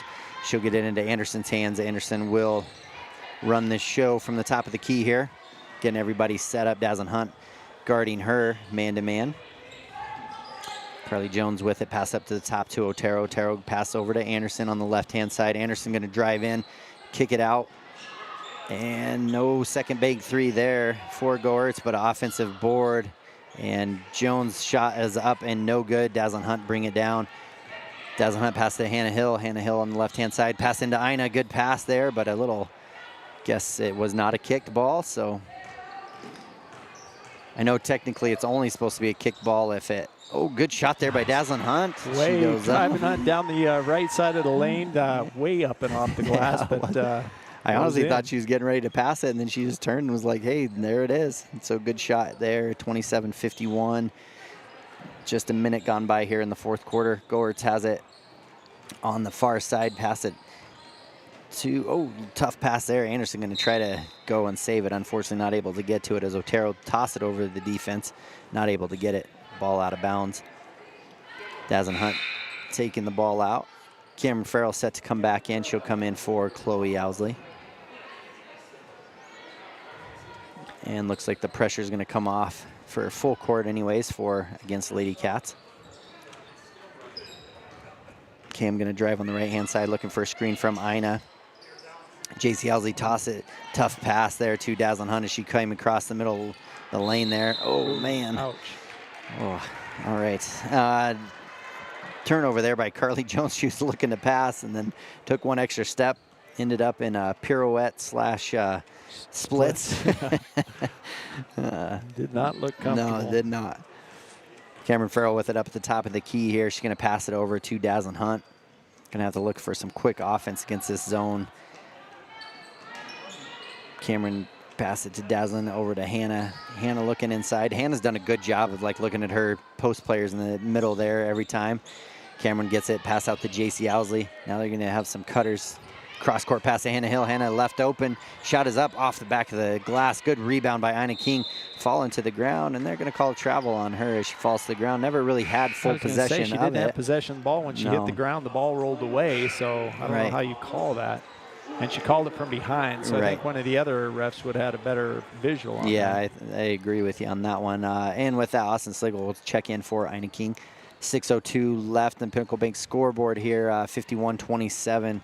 Lady Cats trailing the Lady Bulldogs. Pass will go over to Jones. Jones going to drive the right-hand side. Pull-up jumper from about 18 feet. Shot is up, no good. And rebound there by Hannah Hill. Gets into Dazzlin Hunt's hand. She brings it on the near side. Pass over to Cameron Farrell. Cameron going to cross court to JC Owsley. JC have to jump up for it. Good up and under by Austin Slagle as she gets fouled on the arm there by number 12, Otero. That'll be her first. That's the team's first in this quarter as well. With 5:34 left in the fourth quarter, Bulldogs 51, Bobcats 27. Slagle on the line. First shot is up and no good. No good, no. Be a good opportunity for Austin to get on the board here. Charlie Slagle, sister to Austin, will check in for the first time for Hannah Hill. And she's shown this weekend that she can score from the outside and inside. Austin Slagle's second shot is up and off the back of the glass. Oh, Cameron had an opportunity but tripped. Long pass there from Jones. And Nichols ends up with it in her hands. Shot is up, no good, but she'll get fouled by Dazzlin. That will be Dazzlin's third foul, team's first. She'll send Nichols to the line. Kind of thought Nichols had a quiet third quarter, and then I looked down and she had 7 points. No. First shot is up and is good. Yeah, she's not going to be quiet on the scoring end, I don't think. I don't think so either.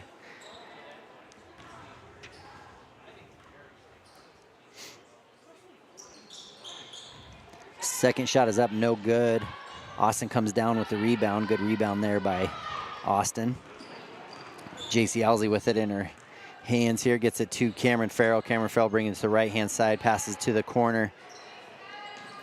It's kind of tough when you're this far down, and then against the zone, you have to almost be patient, and that makes it tough. Anderson's going to get her hands on the ball. She's going to toss it out of bounds, and then Cameron's going to go ahead and let it go out of bounds. So it'll be Thermop basketball. Have to go the full length of the floor here. 5:04 left in the fourth quarter, 52-27. Cameron bringing it up to the top of the key. Looks like they moved into a man-to-man. The Bulldogs did. Charlie Slagle's shot is up and no good. They're going to call a foul on Otero. That'll be her second, team second as well. So that'll send Charlie Slagle to the line.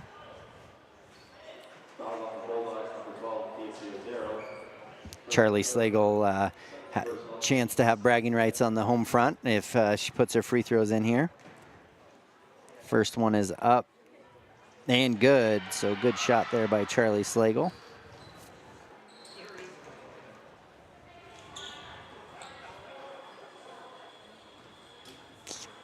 Missed a point here there. Travis, sorry for the delay there. And then second one is up and no good. Good rebound there by Austin Slagle. Oh, shot is up, no good. JC Owsley gets it. It's like she's going to be fouled as she tried to put it up. So good way to keep fighting for the boards there. The girls have continued to fight, but boy, we just cannot buy the bottom of that basket. Right. And Otero picks up her third, team's third as well for this quarter. And that'll send JC Owsley to the line. First shot is up and is good. Good shot there, 32 points for the Lady Cats. Down by 20, 4:47 left here in this contest. Second one is up and no good. Rebound there by Nichols. Nichols gonna bring it up. She's gonna toss it full court ahead and good tip. Yeah, good tip there by Dazzlin Hunt. Goes off of Carly Jones's hands. And it was tipped, so they were gonna try to give it to Wheatland, but another ref stepped in and said it was off of the Lady Bulldogs. So Lady Cats will get possession. It's be good to see them go on a little bit of run here, especially against the man-to-man. They seem to handle that a little bit better yesterday too. And JC Owsley going to drive in, going to kick back out to Dazzlin Hunt. Dazzlin, good head fake. Oh, they're going to call travel on her. And I think it was a good head fake and drive there. The only thing I can think is maybe if she dropped that leg back before she went. I don't know, but I agree with you. I didn't see anything. I didn't either, but oh man, that was a great cut and play there. Otero to Anderson. Anderson scoring 2 there for Lady Bulldogs. 54-32 here now, halfway through this fourth quarter. Charlie Sagal steps back and knocks a deep three down. Pass from her, and a pass from her sister. So good to see that combo there as well. Cross-court pass here to Nichols. Nichols going to head fake, drive in, pull-up jumper. Shot is up, no good. Anderson comes down with the rebound. Shot up, no good, gets her own rebound. Another shot up, gets fouled on that one, and she will go to the line. Neither team is doing a good job of keeping the other team off the glass. Everybody's going for the rebounds, but they're not blocking out very well. Right, and with that one, Austin Slagle picks up her second foul. First shot is up and good. Is good, yeah. 3 points for her here in this quarter. Still a 20-point game. Bulldogs 55, Bobcats 35 with 3:52 left. Anderson's second shot is up and good. Rolls around on the rim, drops in. Gives her some pretty solid scoring in each quarter from Anderson and Nichols, both for the Lady Bulldogs. Charlie Slagle gets it. She's looking to shoot again. Shot is up, no good. Austin Slagle tries to save it. Looked like hand got on Charlie's shot, maybe kind of kept it from getting to the rim. I'm not sure how good a shot that was, but yeah, if somebody hit it, that would explain. Yeah. And really, I mean, you know, you kind of like to just see at this point, you know, it's a 20-point game. Kind of like to see somebody being aggressive, still going after it, wanting to score here. Ina King checks in for Austin Slagle. Bobcat's going to put some full court pressure on here. Try to get some turnovers and try to get some quick scoring in. Anderson throws to Mickelson. Mickelson gets it here. Otero passes to Anderson. Good backdoor cut there. Back out to Nichols. Nichols shot is up and good.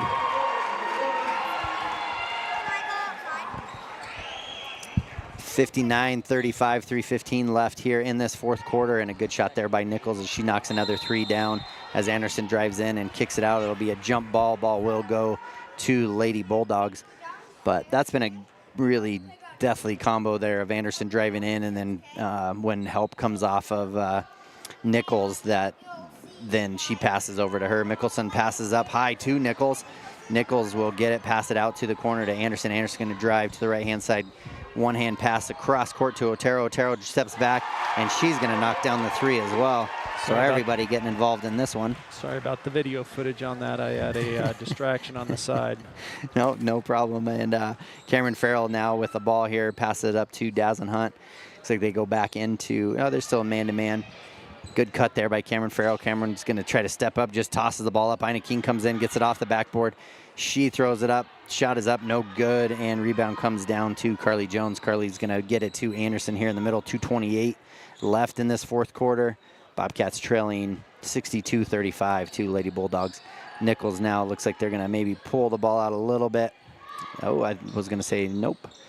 And let's see, Jones wants to get in on the action. Her shot goes up, is no good. Mickelson's going to try to hustle, gets it back. Ina King with it. Oh, tough pass to JC Owsley. And again, Anderson just ends up with the ball in her hands always. And shot is up, no good. Charlie Slagle brings rebound down. Dazzlin Hunt drives up the right-hand side. She's going to crossover, gets it to Cameron. Cameron drives in. Oh, they're going to call an offensive foul there as she kind of used the ball to push away. She's going to pick up her fourth. That'll be team's third. That'll be the team's fourth, I'm sorry. Yeah, oh, maybe that's the one. That's the one I must have missed. Was her fourth foul. So that's her fifth foul. Maggie Landon, good to see her come back out on the court after having a little bit of an injury timeout. 1:50 left here, 62-35. And Mickelson again just really doing good ball movement on this press break here. I mean, everybody touches the ball. Mickelson now with the ball up at the top of the key. Passes over to Sizz. Sizz's shot's up and no good off the front of the rim. Ends up in Kyle's hand. Kyle gets the ball tipped there. Maggie Jones ends up with the ball. Bodies go flying. Dazzlin Hunt's going to drive in here now. Oh, has an opportunity. Good drive there. Oh, a little too hard off the backboard. Shot is up. No good. Jones comes down with the ball. Passes over to Sizz. Sizz now bringing the ball up for Lady Bulldogs. JC Owsley giving her a hard time, though. Not making it easy. Mickelson with the ball over to Sizz. Sizz enters the pass into Jones. And then going to get a foul called on Maggie Landon, I believe. The Bulldogs, when they break that press, there's probably one or two dribbles. They do a great job of just passing the ball, cutting, and not wasting the time and getting into tough spots with that dribble like a lot of teams do. Right. I don't think there's been very many times, if any, that not every person on that team touches the ball when they're doing the press breaker, and that's why they've been able to get shots. First shot up is good for Macy Jones. Gets in the scorebook.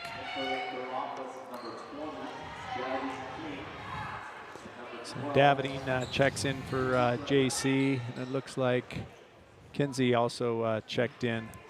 Yeah, came in for Dazzlin. Second shot is up, no good. Chloe comes down with the rebound. She's going to drive up the right-hand side here. Has Sizz guarding her. Maggie Landon gets it, drives up to the top of the key, back over to Chloe. Now looking to get it, set it back up.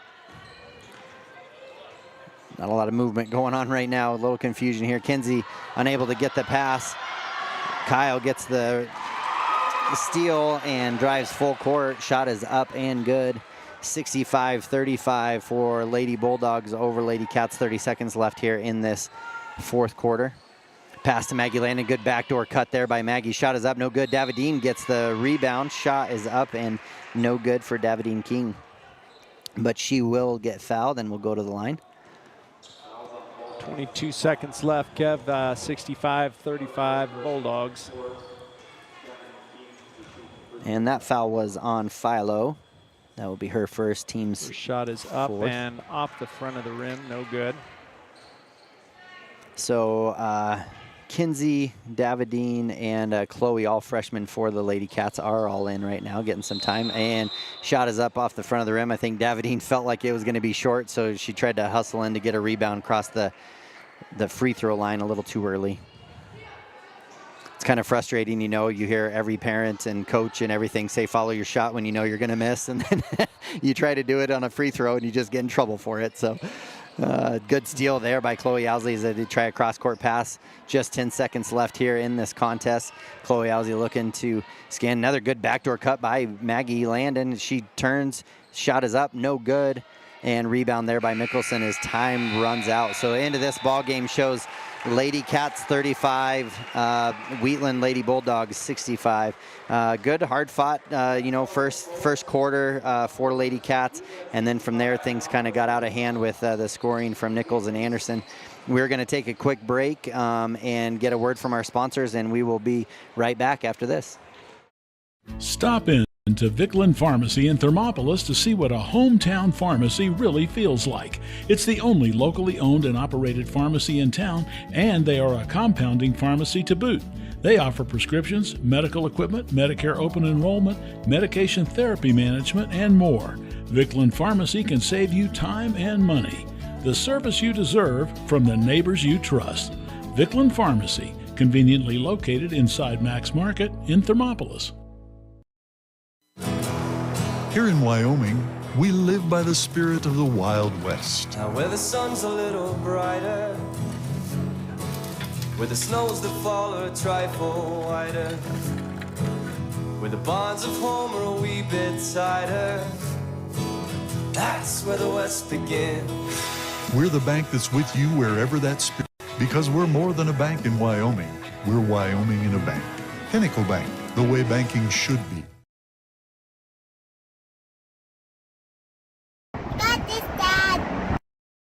We have the biggest and bestest selection in the area, and 172-point inspection.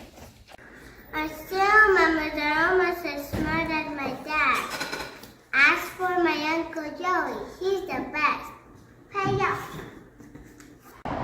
Midway when you expect the best. Good job, Kate. Yeah.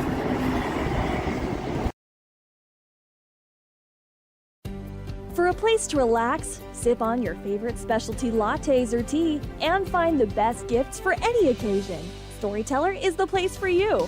Books brimming with compelling stories, gifts for the kids like Legos and coloring projects, and something for your family and friends like hats, jewelry, or a bag of award-winning Mountain Air roasted Jackrabbit Java. To learn more, visit StorytellerWyo.com or swing by at 524 Broadway in Thermopolis.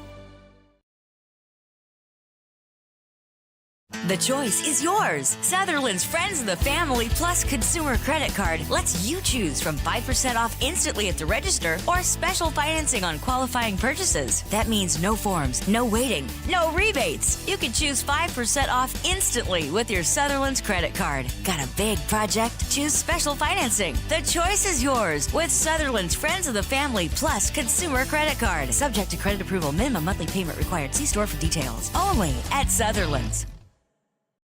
You work hard for those you love, putting in long hours because your family's hopes and dreams are worth saving for. That's why Bighorn Federal offers multiple ways to save. Our products can help you start saving for more immediate needs and future goals today. Talk to your local branch about an interest-bearing checking or savings account, education IRA, Roth IRA, CD, or health savings account from Bighorn Federal. Member FDIC, Equal Housing Lender. All right, and we're back here as the Bobcat boys basketball team getting warmed up for their game against the Wheatland Bulldogs. And real quick here as we finish up the girls' game, I'll just go through our post-game show here.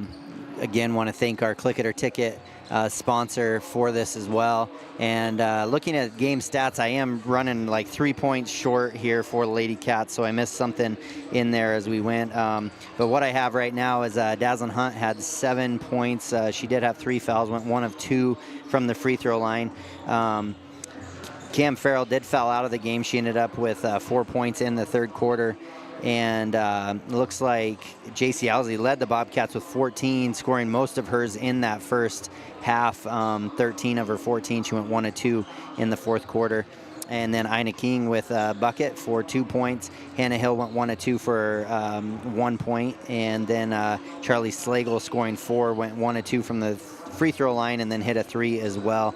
And that got me to 32, and we were at 35, so I missed a shot in there somewhere. And then as far as the Wheatland Lady Bulldogs go, a number of players scoring in there. Goretz hit that bank 3 in the first quarter for 3 points. Kyle hit that shot late in the game for 2 points. Mickelson scored 5 points in the third quarter, going 1 of 2 from the free throw line. 6 points for Otero, scoring 1-3, went 1 of 2 from the free throw line as well. Carly Jones scoring early in the game for 2 points. Macy Jones going 1 of 2 from the free throw line with a single point. And then the 2 leading scorers each having 23 points. So getting 46 of the 65 points were Nichols and Anderson, each with 23. Nichols only going to the charity stripe for 2 free throws, going 1 of 2.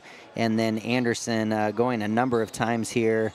Let's see, 2, 4, 6, 8, 9 times, scoring 5 out of 9 from the free throw line, and again for 65 points there. And none of them really in any foul trouble, and really for the Lady Cats, minus Cameron fouling out, no one else really in any foul trouble. And so tough game for the Lady Cats, and that gets us again, want to thank our stats coming from the Quality Inn stats of the game here at the end, and then we have to quickly change gears here from our post-game show to our pre-game show.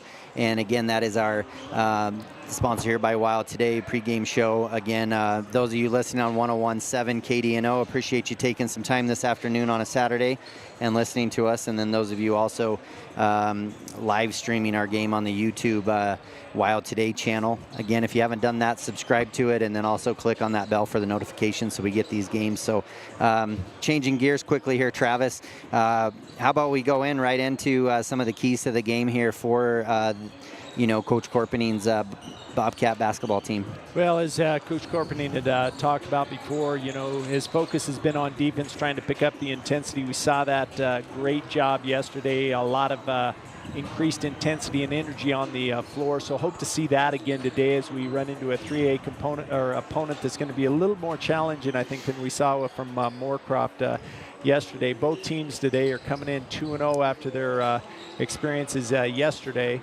So in addition to the defense, we had pretty balanced scoring from the team yesterday. The first game, we had a couple of players that had a little bit more than others, but the second game, and a couple of different players. So right. I think that's going to be a huge benefit for Coach Corpening. He also did a good job really rotating the players in and keeping us fresh, which I think was an advantage later in the game. So I do think today we're going to see, like I mentioned, a little bit more of a challenge than we saw yesterday. So hopefully the players with the increased pressure and potentially a team that can put a few more points on the board can maintain composure and keep doing the things that they were doing yesterday. What are your thoughts? Yeah, no, I agree with that. And I think even just watching Wheatland warming up here, I think compared to the two teams we saw yesterday, size-wise, matches up maybe a little bit differently with us than the other two teams we saw yesterday. And really it's going to come down to probably pressure on the defensive side, who wins that battle, because I imagine that'll lead to the offensive side for either of these teams. And again, Coach has been here for a long time with Wheatland, and he runs a different thing depending on who he has. So last year really slowed it down a lot and ran a half-court offensive mindset with these guys. And I think this year, based on the way the scoring looks, he's picked up the tempo a little bit here and changes the pace. But yeah, I mean, watching warm up and everything, looks like they're have some shooters and things as well. So those are our Edward Jones keys to the game by your financial officer, Travis Winger. We're going to take a quick break here, and we will be back right after this. This broadcast is Bailey Enterprises. For over 50 years, Bailey has become the name you can trust. With Pit Stop Travel Centers, you can fuel up and stock up on trip snacks at locations all over Fremont County. You can also put your trust in Bailey Tire and Auto for service to keep handy for those times when your luck runs out on the road. Refresh at the Speedway Cafe with a dine-in meal or a round of carry-out with a variety of specials to keep you going. Go with Bailey.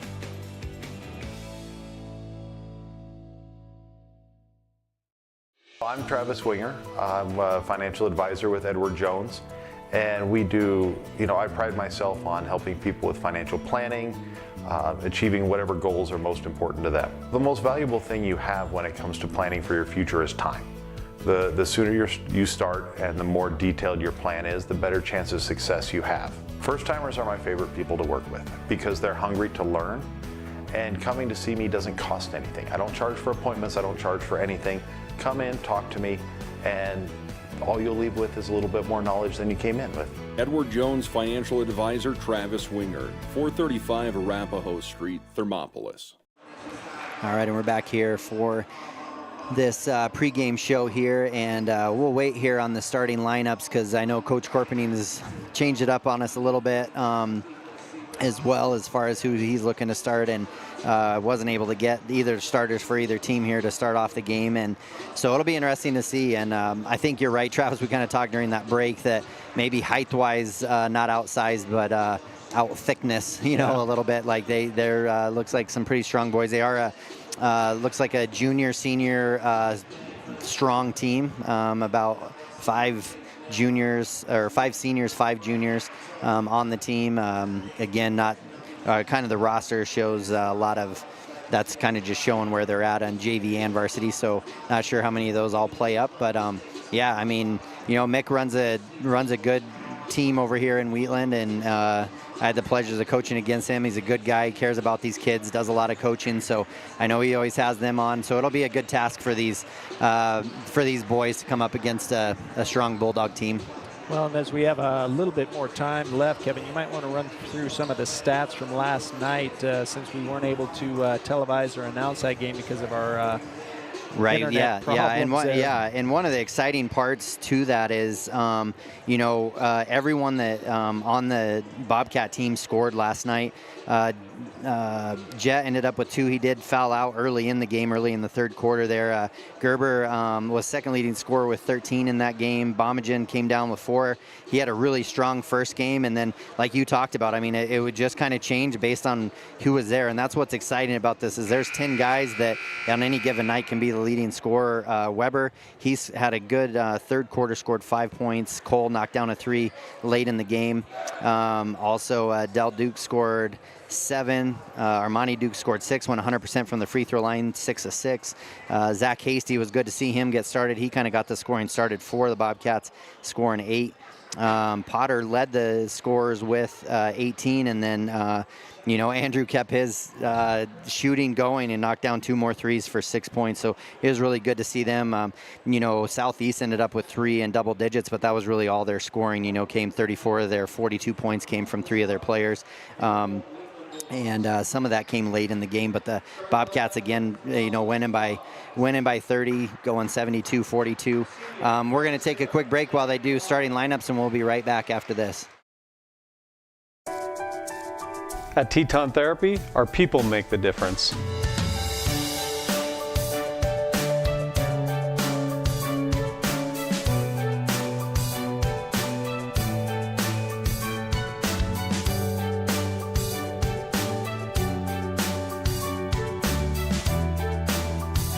You can live pain-free.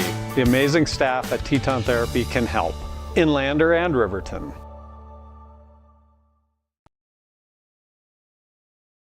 Looking for a clean, comfortable room in Thermopolis? Quality Inn of Thermopolis offers great rates with your choice of king, queen, or family rooms with bunk beds. Choice Hotel members earn points while you stay.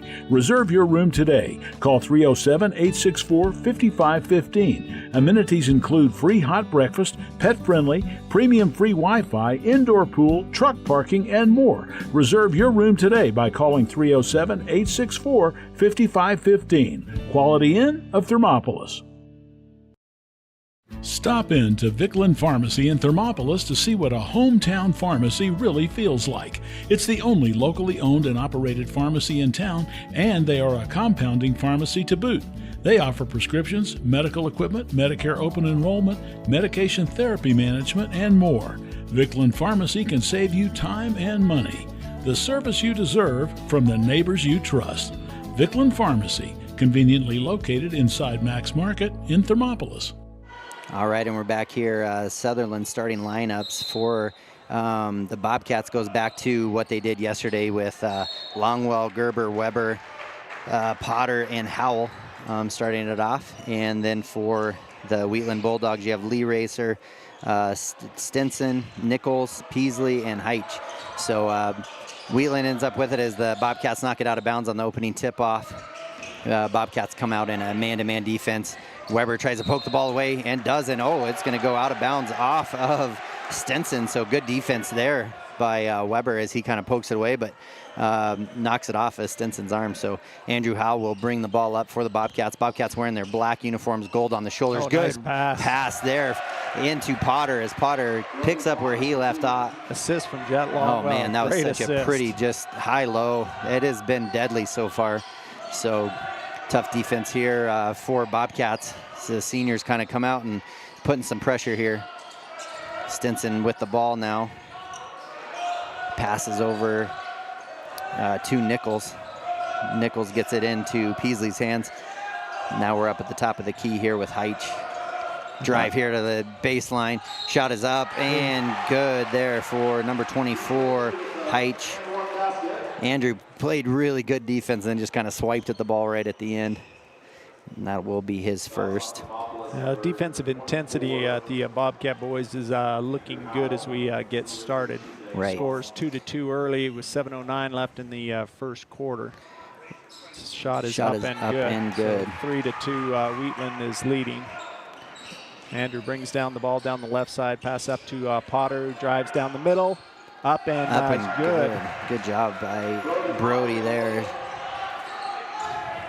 Got all my dashes over here all messed up on who I had starting and what am I doing here? Bobcats are and still in man-to-man. Oh, somebody's missing the sign up top. I think they must have had something that says leave Heitch open, and a steal there by Weber. Weber drives in. Oh, tipped away. Oh, tipped away. Ball comes away to Wheatland.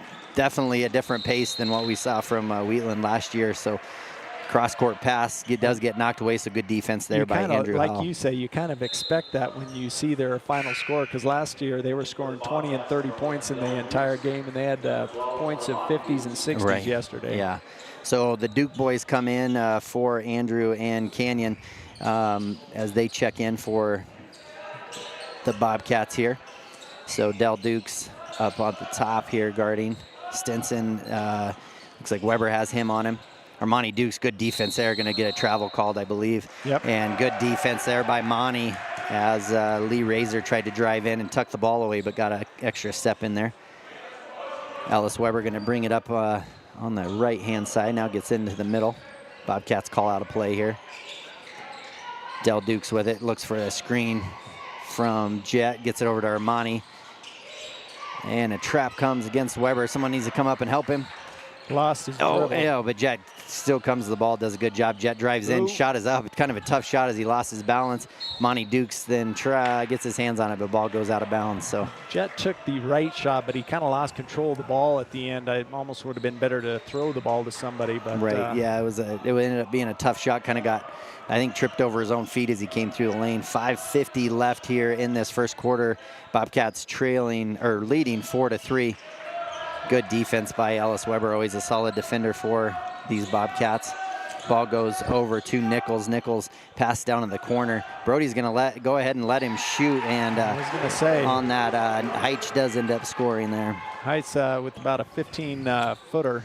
Yeah, and I don't know if they just said, challenge him and let him shoot or make him beat us. I'm not really sure. So it looks like we're going to get a foul called as they try to get over the top of Jet's screen there, and Peasley's going to get a foul, and that'll be the team's first.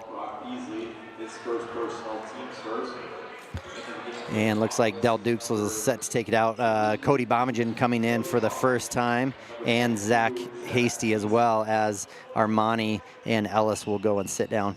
Zach Hasty by the free throw line here, or half court line. Del Dukes gets it, drives in with the left-hand side, gets caught in the air, tries to pass it, ends up with it. Oh, tough pass for Zach, but he ends up getting it as well. Good pass, lead pass to Cody. Cody to Jet, and Great Jet assist. finishes. Bomengen to Longwell with the easy left-hand layup. Man, you're going to make me work for it today, I think. For sure, that was great ball movement. I mean, never touch the ground. That's exactly what you want. Now they're in that 1-3-1 defense. And that was a really good defense, especially with this group. They're fast, so they can get around. Good defense there good trap by Bomengen and Dukes.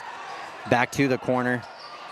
And shot is up and is no good there by Peasley. Run down by Potter. And that's about the only thing that'll really hurt you in that 1-3-1 is, good drive there by Bomengen as he gets fouled on the drive. And man, good energy, like you said, here from the Bobcats to start off this game. They're just passing the ball quick, moving the ball up the floor, and on the offensive end, they're passing the ball around well. Defensive end, both the man-to-man and that 1-3-1 zone have been very impressive and effective.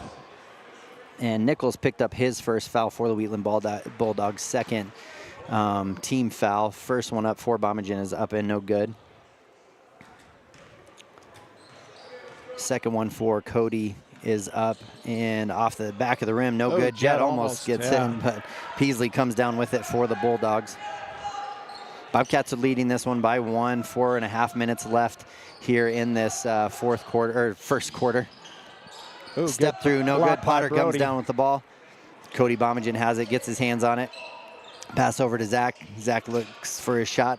Oh, great pass from Zach, too. Awesome assist. Jet. Zach to Jet. Jet again, right in the right position. Absolutely. Turn around, easy layup on the right-hand side. Well, and these guards are doing a good job of just recognizing where that help defense is coming from. And Jet's just been, it's been his guy leaving, and so Jet gets those easy scores. Shot is up, and 3 is good. Number 11 for Nichols. Good deep 3. Yeah, I said Nichols a lot in the last game, and he keeps shooting it like that. I might be saying it a lot in this game. Now our number 11 shoots it up, and it's good. And Del Dukes knocks one down. He's not necessarily our three-point guy, but boy, that sure looked good, Kevin. Yeah, it sure does. And I know he's worked a lot on his shot, in the offseason, so good to see him knock one down. Nichols with the ball now. Good Gets ball it. movement Yeah, by the moving Bulldogs. the ball around here in this. Good Jet. hands there by Jet as Jet steals it away, and he's going to have a chance. Oh, ball gets knocked away. Looked like he had out of bounds, though, when he got it. Razor did, but he will get the ball, bring it back down. Shot goes up and is good. Tough shot there by jumper. Razor. Score Bobcats 11, Bulldogs 10. And they're almost deciding not to guard Jet, too. So Jet's shot is up, is no good, and then Jet picks up a unfortunate foul there at the end, kind of frustration.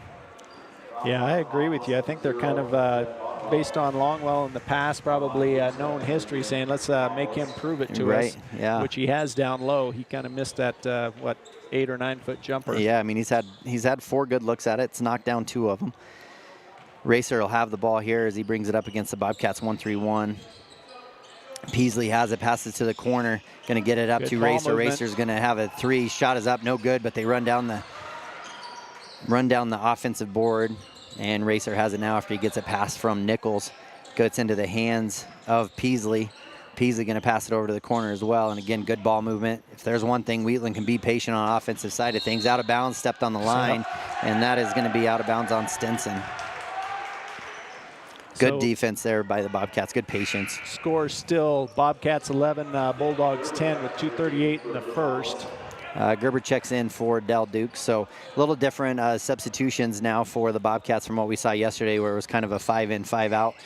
Gerber drives in with the left hand pass to Brody Potter. Oh, Brody, same thing. Kind of needs to recognize not to run out of bounds, because even if he comes inbounds, if he doesn't reestablish both feet. And I think that right foot was still up in the air before he got it down, and so just need to make sure when they cut those baseline not to even go out of bounds at all. Good trap there. Nichols is going to get the ball again, and he's going to knock it down. I think he spent some time with his sister. Yeah. Well, maybe a few shooting competitions here. Potter going to drive baseline. He's going to get shoved out of bounds by number 24. That is Heitch. And I believe that'll be his first and team's third. And I did hear over the intercom, I actually said his name right, so hey, get 1 out of every 12 Hasty right. to Potter, pass it up to our Dukes, back to Hasty in the corner, drives. Good drive in. Oh my goodness. In and out. Yeah, it was halfway down and bounced out. Ball ends up in Stinson's hands. Shot is up, no good. Potter almost blocked from behind, but I think she's going to say he had a little bit too much body. Yeah, they are going to call that one on Potter. That'll be his first, team's third. And that will send number 3, Lee Racer, to the line, who is 1 of 1 from the free throw line. Bulldogs with the first lead of the game, 13-11 with 2:01 left. Shot is up and no good for the first one. Yeah, this is kind of what we thought. I think it was going to be a little more of a, hard-fought battle of a game. Yep. Yeah. Second one for Lee Racer is up and no good. So Potter comes down with another rebound. Potter kind of all over the board so far here, doing a good job of getting it down. Cody Bomengen brings it up for the Bobcats, gets it into Zach Hasty's hands. Zach will crossover dribble. Oh, tough shot. No, I had a good look shots, at it. Just can't quite finish. No.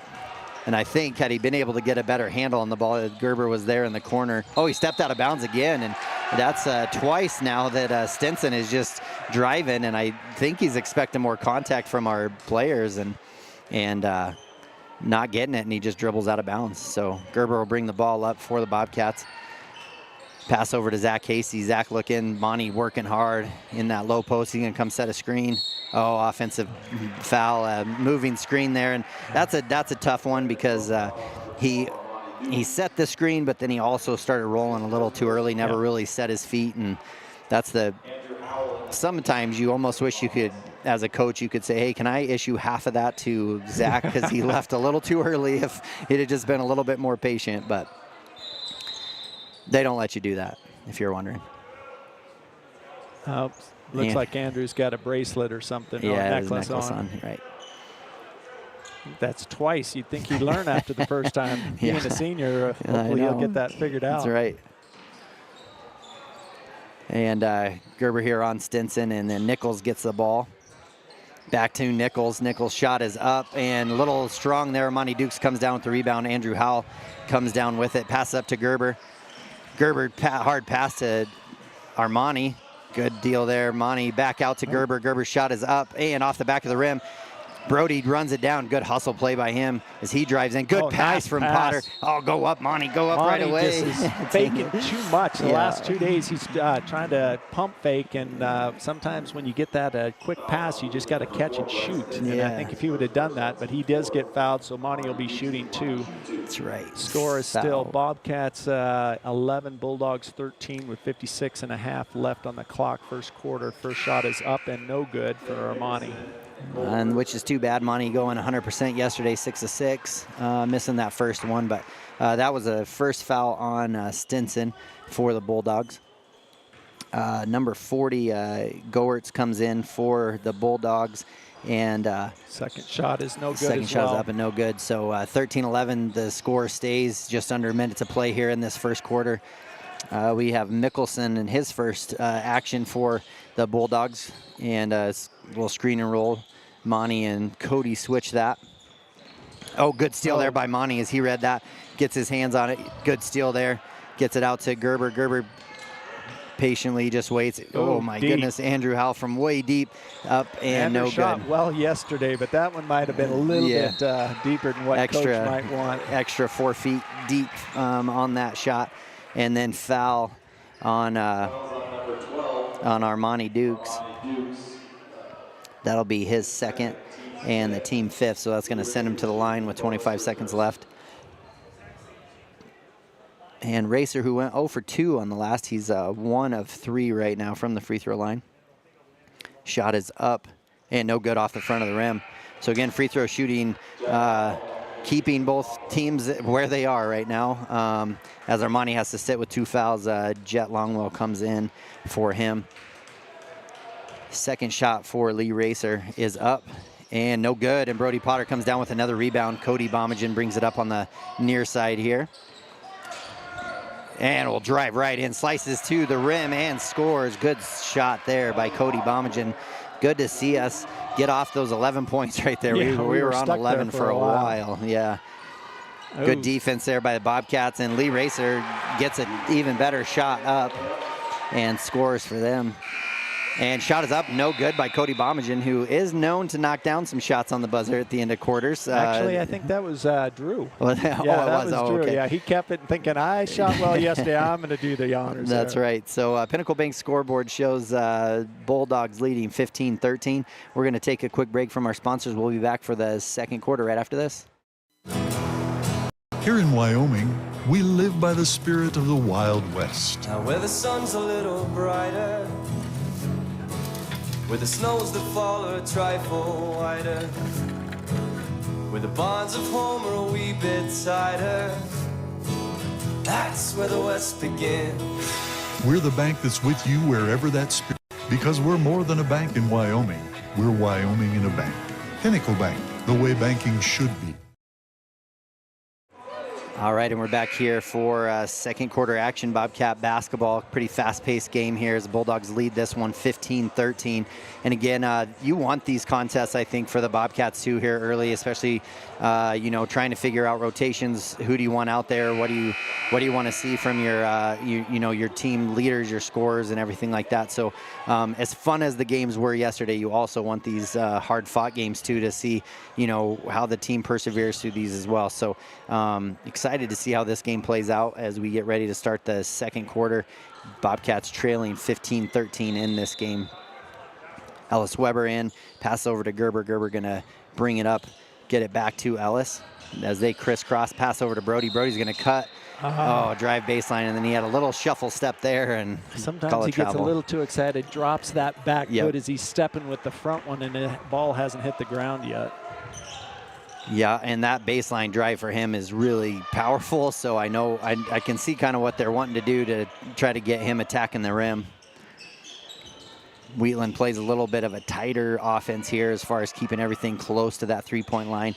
Going to pass over to Goertz, who came in late in the first quarter. It's back in. Ball just being passed around kind of here at the top of the key as they're looking for an opening. Again, this is where the Wheatland Bulldogs can kind of wear down a defense because they'll look to be patient. Goertz sets a screen there for Mickelson. And then a drive there by Racer. And they're going to call offensive foul there by Racer. So good defense by Jet Longwell, yep. Who I think would probably say he always feels like he gets the bad rap on some of those types of calls. So it was good to see him get that one. That's a first foul for Wheatland in that quarter. Ellis Weber's going to bring it up for the Bobcats. Going to pass it over to Jet. Jet's going to look in. Good pass to Brody. Brody just not quite ready for it. Bounces away. Stinson ends up with it. Brings it down for the Bulldogs. Crisscross through the legs here. Nichols now brings it over. Or Mickelson, I apologize. Now Stinson has it up. He'll drive it baseline. Good defense by Ellis Weber as he stops that drive right away. Now Racer comes over. Gets it back. In screen and roll there by the Bulldogs. Now Stinson with it. He's going to take a three. Shot is up. No good. Again, kind of an interesting shot for what they were, how patient they were. Good cut there by Weber. Gerber finds him in the corner. Baseline, shot is up and good by Weber. Ellis with a 6-foot jumper on the baseline. And good, rattles around and comes down. Such a good cut by him coming in, and Gerber found him as he cuts baseline. Some high screen and rolls here. Big man doing a great job of guarding it as Stinson steps through and scores for his first bucket of the game. As soon as we get that tied, then, there's another little shuffle there. Good Brody. Move by Potter. He gets a board again. Looks like they're going to call a foul there then on Stinson. Was it on the shot or? I think it was on the rebound. That's what I thought. That's what it looked like.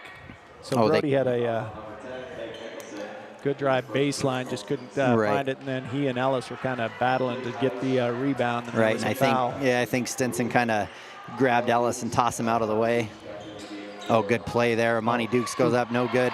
Shot, gets his own rebound nice up, and job. good by Monty. Monty shoots, misses it, rebounds his own, and two defenders on him, and goes back up, powers in for two. And that's where the pump fake was useful, because it got him moving. Not when they're coming from behind trying to slap it away, but when they're in front of you. So it was good use of the ball fake there, and up and good. Now ball being passed around. Shot is up, no good for 24. And again, probably why he was challenged to shoot by Heitch. Rebound comes down to Monty. Cody Bomengen gets it, passes over to Potter. Going with a big group here. Cody, who can shoot from the outside. Good ball fake there. Shot is up. In and out. Monty Dukes with another offensive board. And foul. And gets fouled. Monty's going to the line. Monty just works on the boards this whole weekend. He's doing a great job, and that'll go on Mickelson again. That'll be his second, team's third. Score 17-17, 5:17 left in the second, with Armani going to the line for two. He was 6 for 6 in our last game. We'll see if he can improve his marks today. First shot is up and no good. No good. Looked good from our angle. It was a good-looking shot. Kind of rolled around on the rim. Has a soft shot, so he definitely gives himself a good chance, even for those that hit the rim. Second shot is up and is good. Nothing but net. All right. So Bobcats take the lead, 18-17, 5:17 left in the game. And Bobcats definitely have a little bit more depth, it looks like, than what Wheatland does. They've subbed in a few, but really kind of have to stick with their top 7 guys. Oh, that'll go off of 12's late. Yeah, good defense Armani. there by Monty. Armani is really jacked right now. He's got high energy. And he's doing it on both ends. So Peasley kind of trying to drive in there. Monty coming across, knocks the ball off his leg, and ball goes to the Bobcats. So Del Dukes checks in, and Zach Casey check in for the Bobcats. Cody Bomengen, Potter, and Armani Dukes out there. Potter gets it in the corner, going to drive baseline, dribbles off his foot, but is able to get it over to Del Dukes. Del drives in left hand, pulls up. Good shot, good body control there by Del Dukes. Great shot, pull-up jumper from about 8 feet, bank shot. And Mickelson having 2 fouls back-to-back. He tried to take a charge and then was way late on falling, and just kind of cleared the way for Del to make the shot here. So again, shot goes up by Stinson. Stinson's shot is up, no good. But Nichols able to get the rebound. 12 now takes a shot. Peasley shot is up, no good. Bomengen gets it, but unfortunately kind of was looking up court before he got it. Yeah, and he was thinking, what do I do next, rather than grabbing the ball and putting it on the floor. Yeah, and I think he felt like there was some court ahead of him, so if he could just get it and take off, but just forgot to secure the ball. But good defense there. Like to see the Bobcats just let only 1 shot go up, though, and get the rebound. They got 2 looks at it that way. Nichols, who shot the ball well, has Zach Hasty right on him, so good defense there by Zach Hasty. Good for him not to leave too much distance between them. They just try to congest everything, and then all of a sudden somebody just kind of pops out through all the congestion. So if the Bobcats can just keep fighting through that, good right there. Dukes good just switch. did exactly what they were supposed to do. And not only did they do it, but they communicated that they were doing it, so everybody was on the same page. Or there's the brotherly tingle that went on. Yeah, exactly. Good defense by just Bobcats all the way around right now, just playing lockdown defense, which is really hard when its possessions are this long. Oh, and then they're going to call a foul on Zach Hasty. Just kind of a hand check, I think, is what that was. And that'll be their first team foul, his first foul as well. Bobcats leading 20-17, 3:36 left in the second quarter. Yeah, so Bobcats are just going to have to keep doing what they're doing, keep people in front of them. Wheatland just really likes to try to wear down these defenses and try to make them do something like that, get a cheap kind of hand foul there at the end. Good steal by Del Dukes, who's off to the races. End to end, up and in on the lay-in. Del Dukes with 2. Del just has a nose for the ball, and if he gets a little step on the ball, and he's always going the opposite direction, and nobody really knows what's happening until he gets to half court. And then he's so quick. He's so fast. Yeah, just has great nose for the ball. Good defense there by his own player. Monty Dukes comes away with it. Says now he my goes brother up. can do it. Oh, but he doesn't finish as well. Del has to come in and help him out a little bit. I imagine there's going to be some talk about that one on the bus ride home. So Bobcats opening up a little bit of lead here as they're up 24-17 with 2:45 left here in the first half. Dukes brothers doing a great job on the defensive end. Leave Racer wide open. Shot is up, no good. Monty Dukes comes down with it. Good defense here by the Bobcats here. A good run as they go up by 7. Zach Casey going to patiently wait, let everybody set up. And Brody Potter gets it. Brody fakes a pull-up jumper there, gets it back into Zach. Zach going to just patiently get everybody set up. Oh, good pass. High-low. Monty into Brody. Brody, tough shot. Kind of lost the ball in the midair. I was going to say, if Brody would have seen Zach was cutting baseline.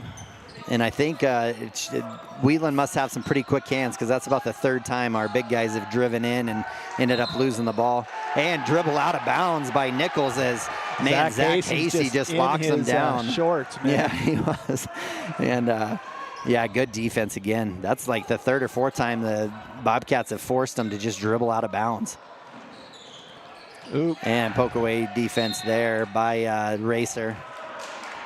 And it looks like Zach will keep they were the ball. wanting the ball, but I think they did poke it away. So Bobcats maintain possession. 1:52 left. Bobcats 24, Bulldogs 17. Yeah, it looks like Racer maybe got a little warning there for talking after the play. Oh, good cut there by Cody Bomengen. And fouled on the shot. Good pass there by Del Dukes, finding him cutting through the middle as well. Hopefully he can figure out what that free throw line is and find one. He's struggled a little bit from the line the last 2 games. And that was the 4th team foul on Wheatland. That foul goes against number 12, Peasley. First one is up and is no good. Short, way short. There's always Sunday, Dad. There's always. I'll tell you what, I'm always telling him, buddy, you got to put more arch on that. Oh, I'm fine, Dad. Yeah, there you go. Second one is back and in. And it had more arch on it, too. That's right. Yeah. Cody, when you listen back, you know what the deal was. All right, 1:48 left here in this first half, 25-17. Bobcats take an 8-point lead. So, again, where a defense can get worn down when an offense is ran this way, also offenses struggle then to start putting back-to-back scoring together. And Jet Longwell comes in. Good defense by Zach Hasty as he kind of left his guy and double up. Racer goes in, shot is up. No good defense by Monty, and Monty boxes out and gets a foul on Racer. So Bobcat boys kind of getting in Racer's head a little bit, I would say, and because of that, that'll be his 5th foul, which will send Monty Dukes to the line, or at least it should. Yeah, should be they shooting finally here. figured out. I think the refs are still learning the 5th foul call as well. So yeah, Armani will be going to the line, and he is one of our better free throw shooters. Yeah, Cody he's needs done a to great take some job. lessons from him for sure. Yeah, maybe not today. He shoot 25% at this point, but he'll up that here at these next two. Monty Duke's first shot is up and off the side of the rim. No good. So the free throws have kind of hurt us here for sure. We're 2 of 7 right now. And from the yesterday free we throw shot 75% one game and 55. Yeah. So a little rough there, but second one is up and good. So Monty getting on the board here, scoring 4 points in this quarter, giving the Bobcats a 26-17 lead. Minute and a half left here in this first half. Bobcats pumped up, kind of quieting the crowd here, the home crowd of the Bulldogs. We're going to take a quick break. We'll be right back after this. Got this, Dad. We have the biggest and bestest selection in the area. And 172-point inspection. I still remember they're almost as smart as my dad. Ask for my Uncle Joey. He's the best. Pay up. Midway when you expect the best. Good job, Kate. Yeah. All right, and we're back here after a quick 30-second timeout by the Bulldogs. A minute and a half left here, and we were just talking during the break, Travis, that these boys, their defense just leads to offense, and in this quarter, it's a 12-2 quarter, I think is what I added up, and like you said, Travis, all of those have come from just being layups from their good defense. So kind of wearing the, almost opposite effect here. The Wheatland offense trying to kind of move the ball around, and our defense wearing it out instead. So good push here as Nichols gets the ball. Zach Hasty all over him. And looks like Jet's going to just play off a little bit there. Heitch goes up for the shot. Brody Potter challenges at the rim, and Heitch will go to the free throw line as Potter picks up his second. His second, team second. So Bobcats here for the next minute 15. It'd be good to see them attacking the rim. So, those 5 team fouls get to the free throw line. Well, and that's what we talked about yesterday is once you hit that, you might as well just be like you do at the end of the game, just taking everything to the rack. Absolutely. So hopefully, and we'll first by Heitch is up and is no good. So the only positive thing, I guess, that comes out of our free throw shooting has been that their free throw shooting has been similar. They're 1 of 6 from the line here. And with Potter with his second foul, they went ahead and took him out with only a minute 15 left in the half. And got Jet Longwell, who's played really well as well. Zach Hasty runs down the second missed free throw, pass over to Cody Bomengen. Cody going to drive at that elbow, gets the ball poked away, but ends up chasing it down again. Good cut there by Monty, just a little late, a little high for Del Duke. Stinson's going to go up, and shot is up and good for Stinson. So the only lone scorer for the Bulldogs in this quarter has been Stinson, as he's scored the 4 points that they have had in this quarter. Del Duke's going to drive it. Good move there. Tries to go up high off the glass, unable to make it. Gets his hands on the ball, dives for it. Ball goes out of bounds, though, and that will go to the Bulldogs. So 7-point lead here for the Bobcats. 40.8 seconds left in this opening half of Bobcat basketball. Looks like maybe Bulldogs might settle for a final shot in this quarter, unless they get something easy. Oh, Nichols, who's left open and has knocked down threes. Zach has been doing a great job just sticking on him, and then gave him just a little bit of breathing room, and he pulls up for an easy three. And three 3-point shots for him. Looks like they're going to get a foul, though, on Nichols. That'll be his second as well, so good job to Zach for just kind of coming right back at him and getting to the line here. So a 4-point lead only for the Bobcats, but a chance to gain a little bit more here with Zach going to the line. Only 18 seconds left in the half, so it would be nice to add a few. First is up and no good. I think they're probably going to be doing some free throw shooting next week, Kev. I'm not sure. I think so, after this game for sure. Kind of hate to see under that last minute for the lead to get cut in half here with a couple quick shots from the Bulldogs. The second one has up and good for quick Zach. timeout by Wheatland Bulldogs with 18.9 left in the half. Bobcats 27, Bulldogs 22. Yeah, and we'll stay right here too. And Travis, like you said, Bobcats, we felt like watching, seeing scores and everything that we were going to have a little bit of more of a challenge today. And boys have done good because it kind of came out starting out a little slower, not really knowing what Wheatland was going to bring, and then once they kind of settled in, and it didn't take them long, a couple minutes into the game, then all of a sudden it was like, okay, now we know what the play style is going to be, and really seemed to be matching it well for the Bobcats. And I think the Bobcats have done a good job in transition. I haven't been as happy with their half-court offense sets. They haven't really moved the ball as well as they did yesterday, not seeing the open player quite as well. So hopefully in the second half of play we can see some of those things after Coach talks to them at halftime. Right. As they check in the ball here for Wheatland Bulldogs to see what their coach has drawn up here for a final shot of the game. Good cut. Good play there. Good defense by Bomengen as he meets him at the rim. Steals it away. Zach Hasey's going to have a chance to shoot it up at the end. Hand goes up and he's going to draw the foul. Oh, they're going to call a travel on him, but fortunately doesn't look like it's going to happen. Getting a little chippy out there now. Looks like Peasley's has a lot to say. 1 second left, so no foul. No fouls, and a lot of the times you'll see him just kind of throw it to the rim. Gets it across, shot is up, and no good off the backboard. So halftime, Bobcats go in with a 5-point lead over the top of the Wheatland Bulldogs, 27-22. So good game there for the Bobcats as they come in this first half up 5. So with that being said, we are going to take a quick break, and we will come back for the KDNO halftime show right after this. For a place to relax, sip on your favorite specialty lattes or tea, and find the best gifts for any occasion, Storyteller is the place for you.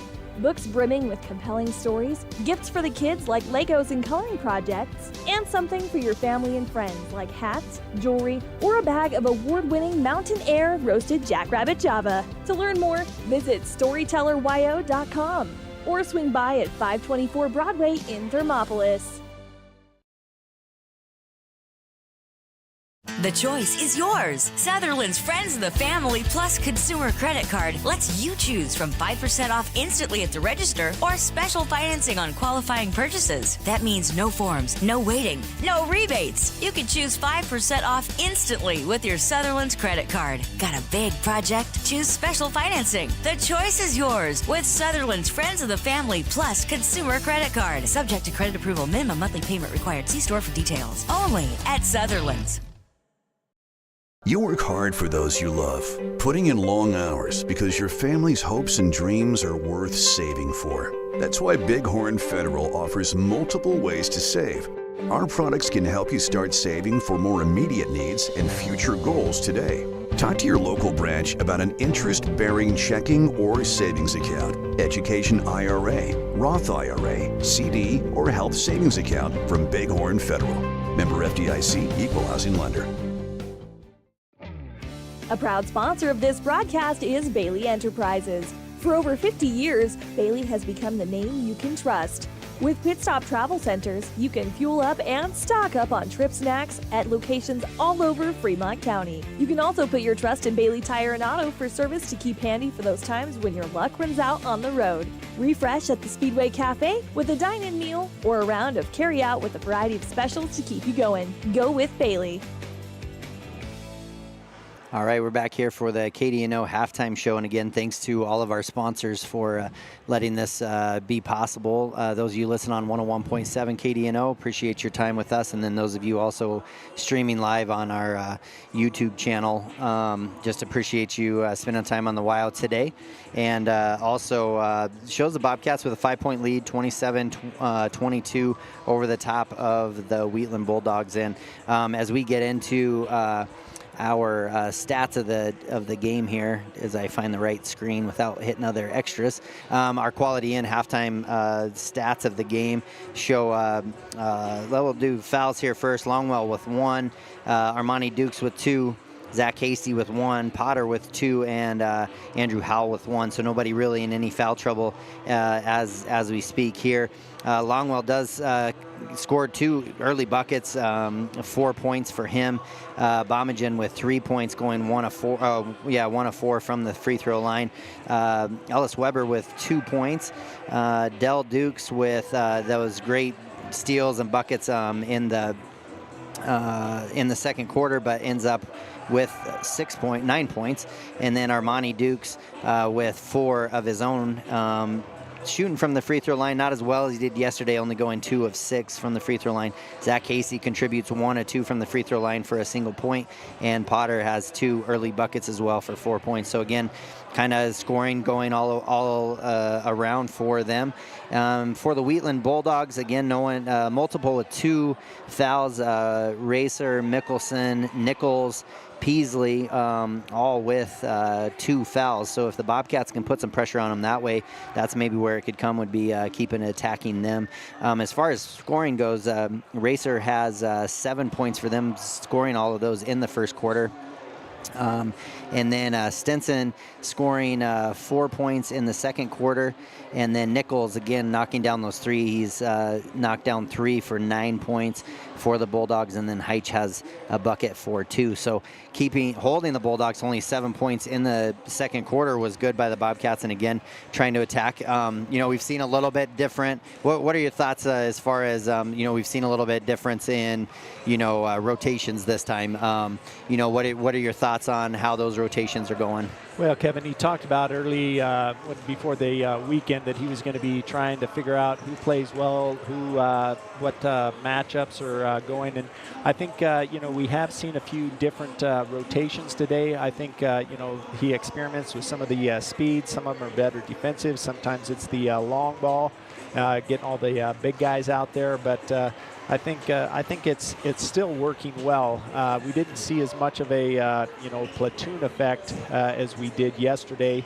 But the thing that's encouraging to me is we still see some pretty balanced scoring. Right. We got 7 of your 10 players are on the board.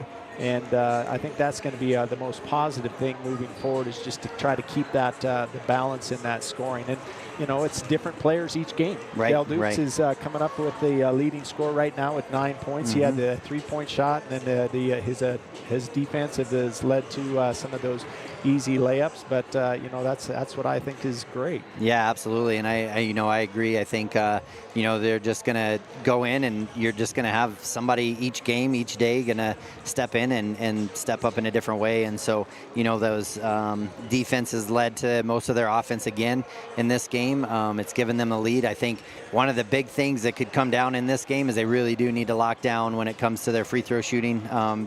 Neither team shooting it well, but Bobcats could have a probably double-digit lead if they were even 75% on their free throws right now. So I think that's going to come down, because again, we've seen so many games that come down to free throw shooting, and the missed one at the beginning of the game is just as important or just as devastating as the missed one at the end of the game.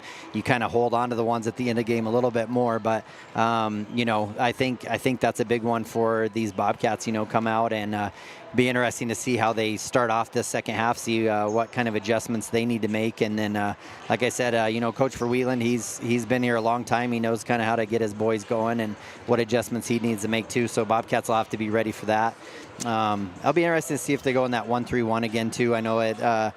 Kevin kind of left Nichols open more, but they could maybe cheat towards him a little bit as well if they knew that was going to happen. So be interesting to see if they do any of those things as well.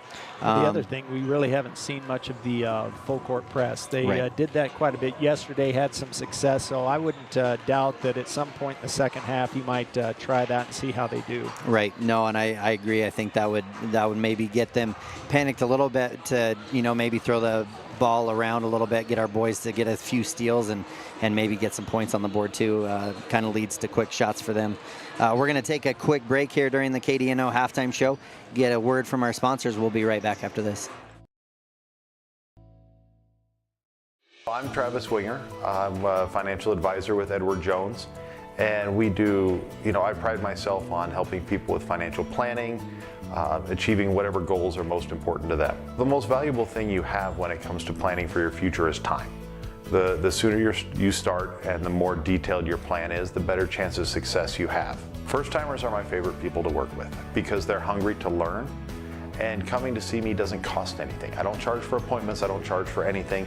Come in, talk to me, and all you'll leave with is a little bit more knowledge than you came in with. Edward Jones financial advisor Travis Winger, 435 Arapahoe Street, Thermopolis. At Teton Therapy, our people make the difference.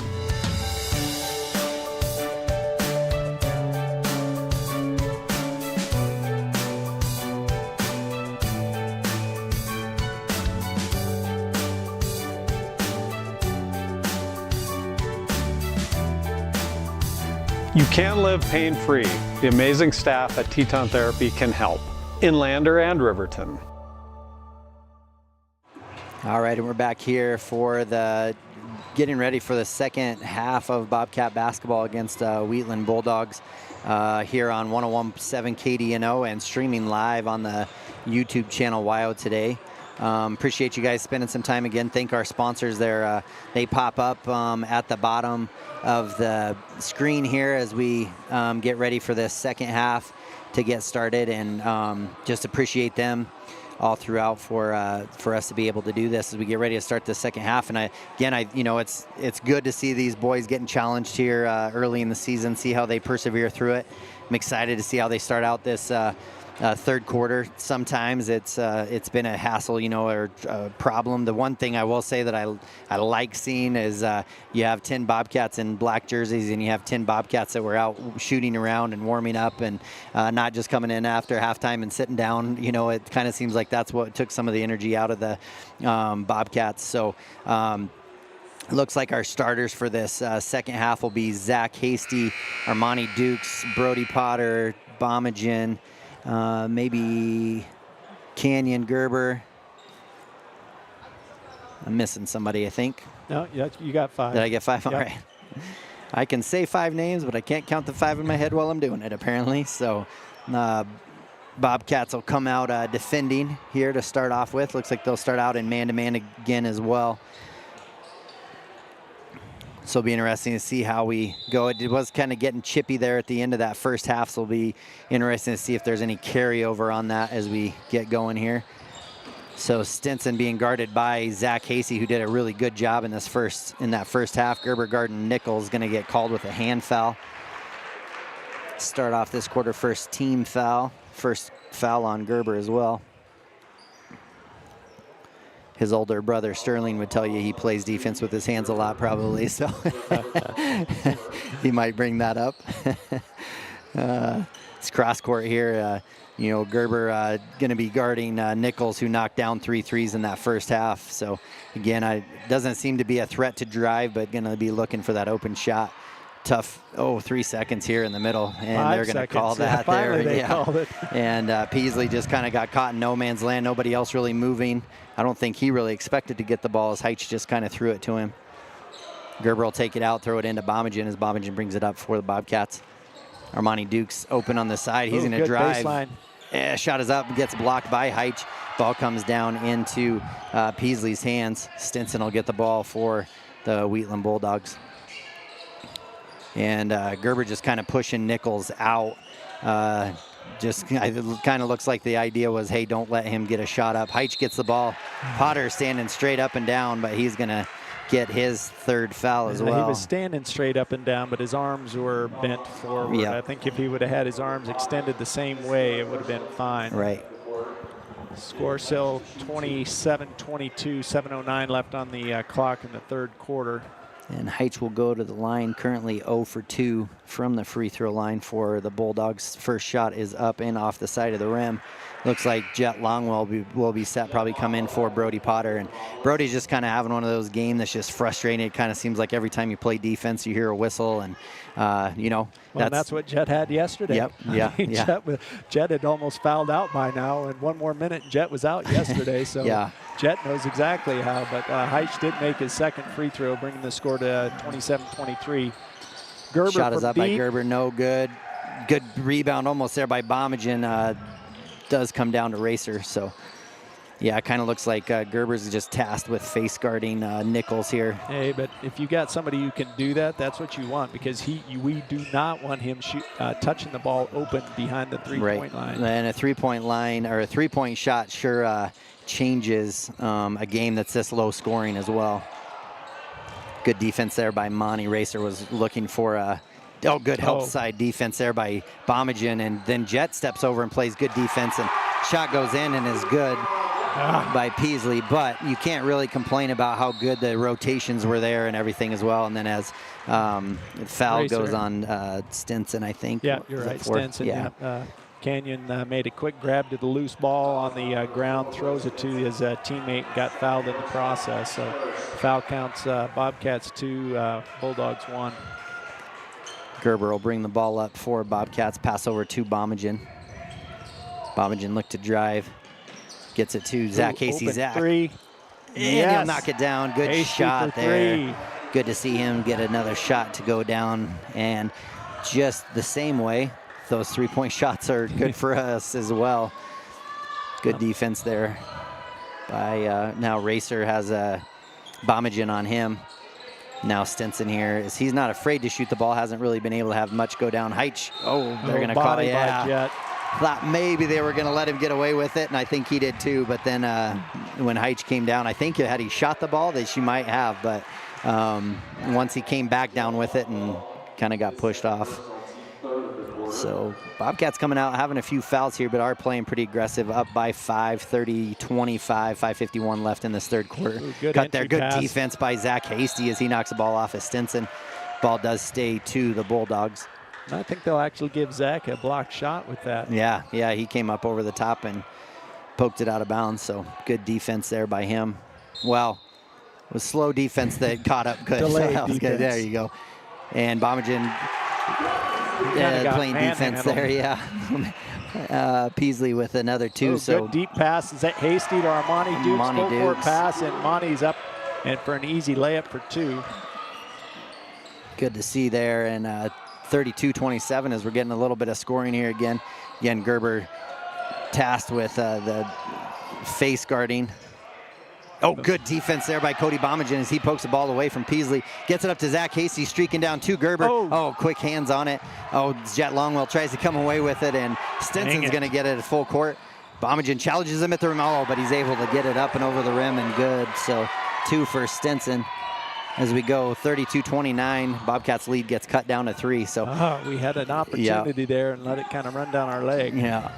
Cody Bomengen, tough shot there, goes up, no good. Ball comes down to Heitch. Stinson's going to get it. Good hustle by Monty to cover up that pass that he was looking for. Stinson's shot goes up, and another and under shot for him. Bulldogs going to have a chance to tie the game. Scores now 31-32 Bobcats with Stinson going to the line. Zach Hasty gets called for that foul. That'll be his second personal, and that'll be the team's 4th foul. Dell coming in for Bomengen. And with 4:45 left, so not quite half of this quarter gone, and we're already at 4 team fouls. First shot is up and no good for Stinson, so it stays at 32-31 Bobcats. Armani Dukes comes down with it. Monty going to look at his shot, going to pull it from the free throw line and knock it down. Hey, there's a good way to get your free throw line going. So good shot there. More. That's right, 34-31 now. Good play by Monty. I liked seeing him pass up that three-point shot and just come in and take that 15-foot jumper. Good shot by him. Good defense here. Heitch just left at that three-point line. Hasty playing good defense on Stinson. Shot is up and no good off the back of the rim. Heitch comes down with the rebound, and Heitch gets 2. So 33-34 Bobcats. Good cut there by Monty. Going to pass out to Gerber. Gerber going to get it into Zach Hasty's hands. Zach back over to Gerber. Gerber to Dell Dukes up the top of the key. Dell looks to drive to the right-hand side. Drives in, gets it to Jet. Jet, good spin move. Shot is up. Out of control, but gets fouled on the play, so he'll get his chance at free throws. See who this foul is up against. Looks like that's against 11, so that's Nichols. That'll be his third foul, so a good drive in there as well. So team's second foul. I wouldn't mind having him visit the Pine for a little while. Yeah, I think Gerber face guarding him, probably saying the same thing. All right, so good shot there by Jet. Well, first one up and in. 35-33, 2-point lead there for the Bobcats as Jet gets ready to shoot the second. 3:42 left here in this third quarter. Shot is up and good. Good shooting there by Jet Longwell. The senior's showing them how to do it right. That's 2 right. for 2. That's nice. That was good. So Zach Hasty just picking Stinson up full court, playing tough defense. Good to see him just kind of make him work for it. Gerber again just guarding Nichols out. He's catching the ball but not really able to do much. They're going to set screens, but really nothing coming from it. So good help defense there too. Heitch trying to do an up and under, not able to get anything going as well. Ooh, wraparound screen there. Gerber comes away with it. He's going to drive down. He's got numbers. Good pass to Del Dukes. Shot is up and no good. And then somehow Nichols comes down and is a full court. Oh man, and then they're going to call a foul there as well as Razor comes down and scores. I don't know about the foul there, but yep, now the score again. They'll have a chance to tie. Bobcats 36, Bulldogs 35, 3:07 left in the third.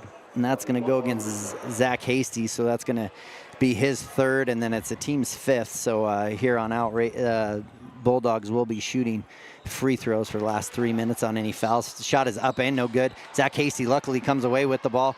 Gerber, tough pass. Oh my goodness, it was such a good pass. It was a great pass, but we traveled, got away with it. We got away with it, and Dell finishes. So good pass, Canyon.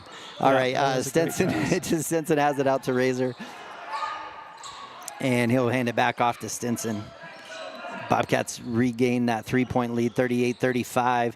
Heitch gets it. Nichols gets it. They set him up for it. But again, once you make him work so hard all that time, the shot goes up, no good. Del Dukes feeling it, shoots the three. Shot is up, no good.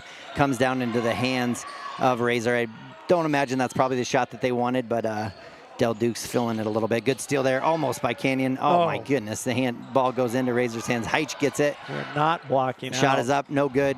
Canyon's going to slap the ball out of bounds.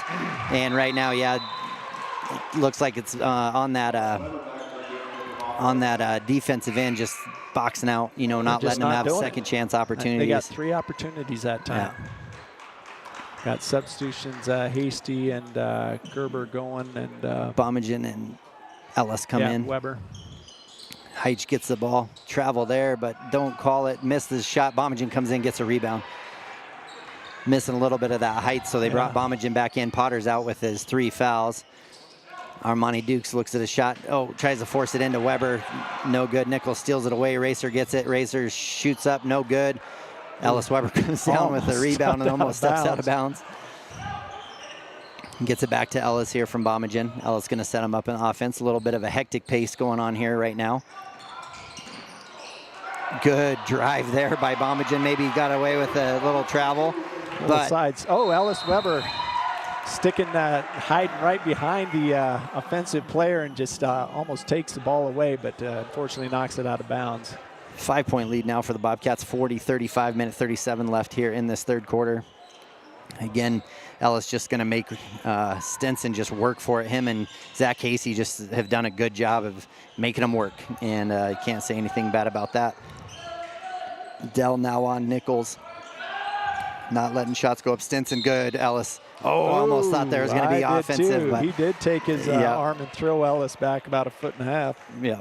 And they are going to call that on Ellis Weber. Unfortunately, we're at our 5 fouls, so they get to shoot 2 again, or not 6 fouls.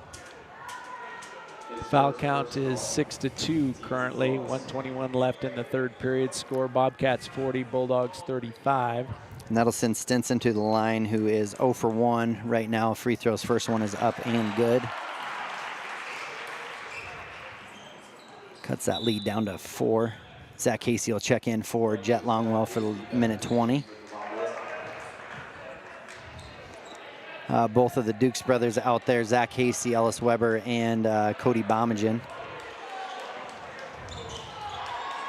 Shot is up and short. Zach Casey comes away with the rebound. Does get fouled there, so good, yeah. There was a lot of slapping going around on that one, so unfortunately they've only got 3 fouls, so it'll be our ball out of bounds instead of us going to the line. Score again, Bobcats 40, Bulldogs 36, 1:18 left on the clock, third period. And that is Heitch's second foul. Zach Casey doing a good job running that ball down. Del Dukes has it, fakes to Armani, drives in, shots up, no good, but will get fouled by Racer. And that'll be his third. That was actually Dell drawing the foul. Oh, did I say Armani? Yeah, you said Armani. Good drive there by Dell. He faked it to Monty and then drove it in, so Del Dukes will go to the line for 2. That is Racer's third foul as well, so might be seeing some foul trouble here going into fourth quarter. Nice shot there by Del Dukes. Del Dukes keeping his scoring going for the day. And Cody Bomengen will come out. Jet Longwell will go in for the Bobcats.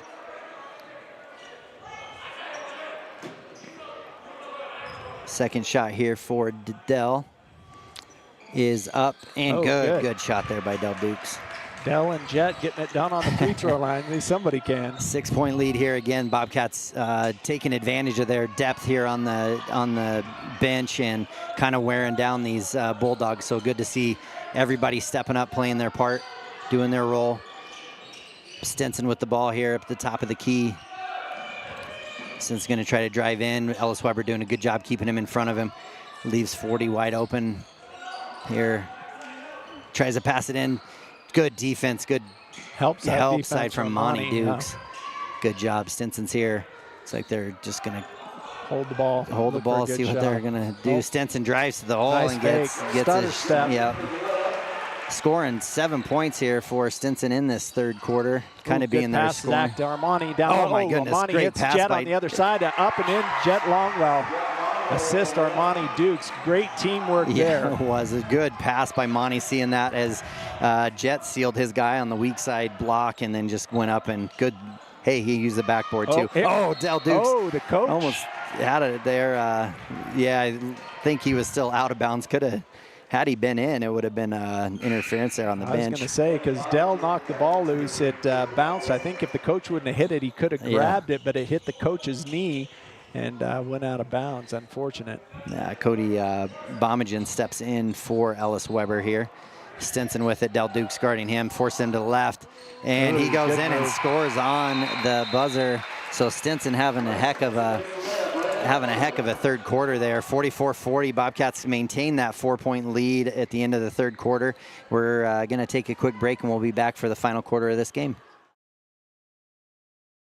Looking for a clean, comfortable room in Thermopolis? Quality Inn of Thermopolis offers great rates with your choice of king, queen, or family rooms with bunk beds. Choice Hotel members earn points while you stay.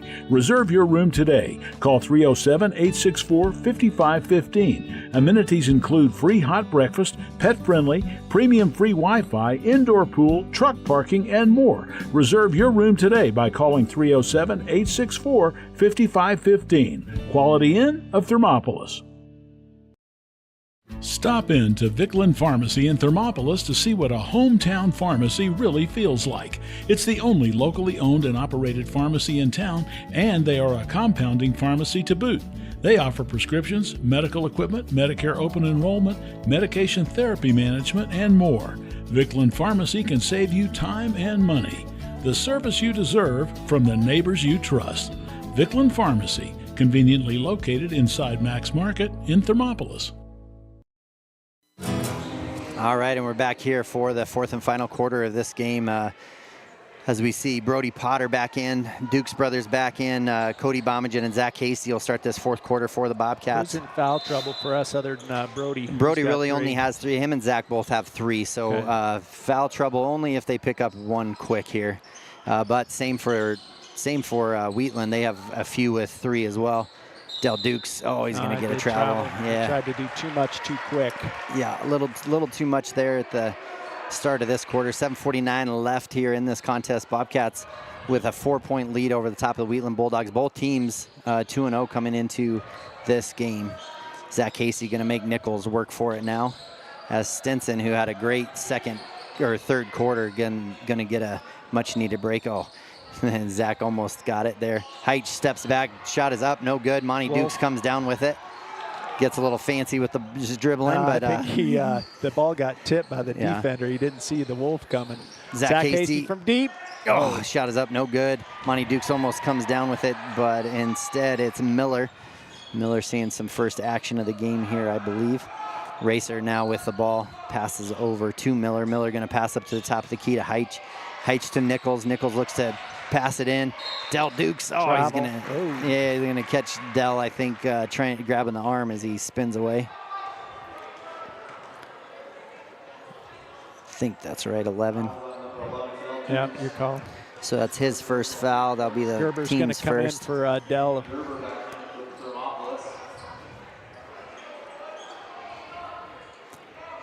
Wheatland set to take the ball out underneath their own hoop, passes it out. Haven't had very many of those baseline out of bounds plays this game. Nichols with it. Really. No. Racer with it again. Monty Dukes playing defense on him. Switch by Cody and Monty. Again, good communication there to do so. Oh, tough pass there. Could have been a jump ball or a travel maybe on that play, but no call, so play continues with Peasley. Nichols now with the ball. And Racer with the ball now. Right-hand side, he's going to drive baseline. Good defense there by Cody, but it looks like they're going to catch him as he tries to block the ball. Be his first. Yeah, boys yesterday did a little better job staying on the ground. We're getting a little jump happy today comparatively.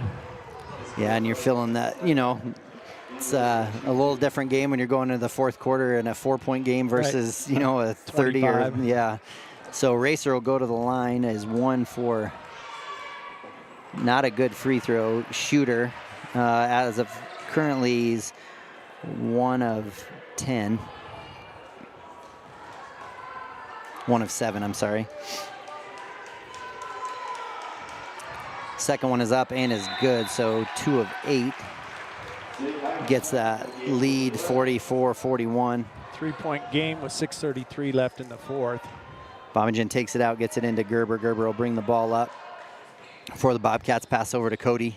Cody going to drive on the right-hand side. Pass over to Zach. Zach wide open on the side. Zach up and good. Deep three, baseline three. Zach's favorite shot. If you don't know Zach, he loves that shot. And a great pass. Good find by Cody Bomengen to attack that elbow and then find him.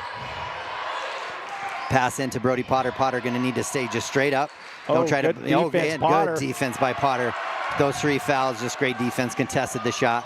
Cody Bomengen going to bring it in. Good rise up at 15 feet. Up a little strong off the back of the glass. Heitch comes down with it.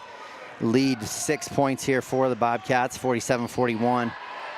Passes over to Nichols. Zach Casey going to be guarding Nichols now. Oh, hard pass there. Yep, pick and roll. Pick and roll, but a little bit too heavy. And I tell you, Bobcats defense have just been pressuring so much that they're, what was an open pass, it just makes it difficult. Yep. Both Canyon and Zach having hands up.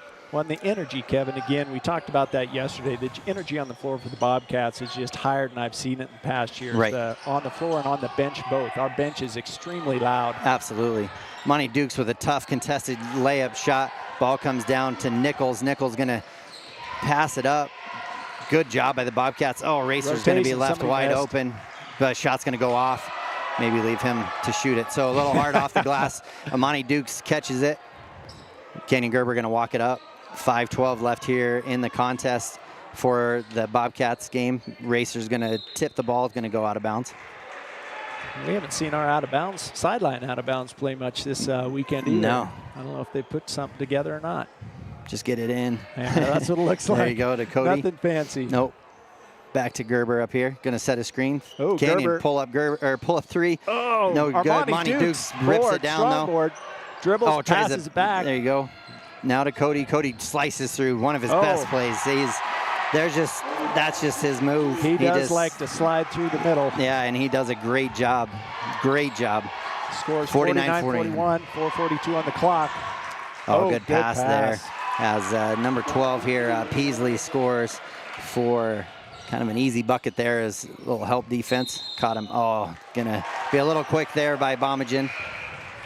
Feeling it though, and I think he was right. He had a lane that, in transition. If he could have made the spin without the drag in the foot, I think it was wide open. 49-43, 4:29 left in this contest. Good contest here for the Bobcats as Gerber's back on Nichols. Nichols with the ball.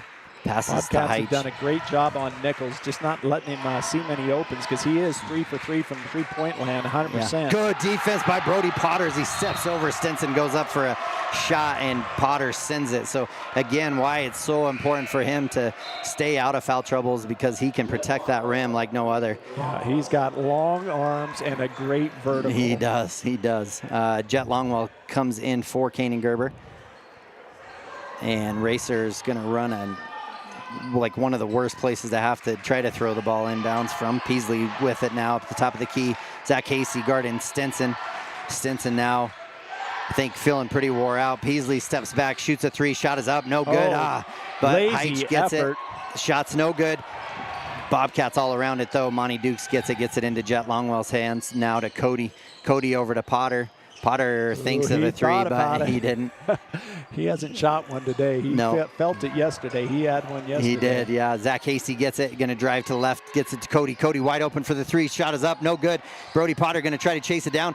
Oh, I thought maybe he was out of bounds. But too. It would have been out on us. Yeah. Nichols does get it, gets it into Stinson's hands now. And it looks like Wheatland's going to call a timeout. 49-43, 3:29 left here in this contest. Bobcats leading by 6. We're going to take a quick break. We'll be right back after this. We live by the spirit of the Wild West. Now where the sun's a little brighter, where the snows that fall are a trifle wider, where the bonds of home are a wee bit tighter, that's where the West begins. We're the bank that's with you wherever that spirit, because we're more than a bank in Wyoming. We're Wyoming in a bank. Pinnacle Bank, the way banking should be. Got this, Dad. We have the biggest and bestest selection in the area. And 172-point inspection. I still remember they're almost as smart as my dad. Ask for my Uncle Joey. He's the best. Pay up. Midway when you expect the best. Good job, Kate. Yeah. All right, and we're back here after the timeout. 49-43, Bobcats lead this one, 3:29 left. Bulldogs take a timeout. Seems like they've kind of come out and been able to score after those timeouts, so it'll be coach good. Usually has a pretty good plan coming out of those. So he does. I think Heitch has been the one that's been the recipient of those most of the time, so it's just be good to see we're kind that. of laying off him a little bit. Yeah, and they just get it in, so Stinson comes away with the ball now. As they set up the play, trying to get 2-3 zone now. Just need to know where Nichols is because we sure don't need him to catch. Good defense there by Zach Casey. Oh, good.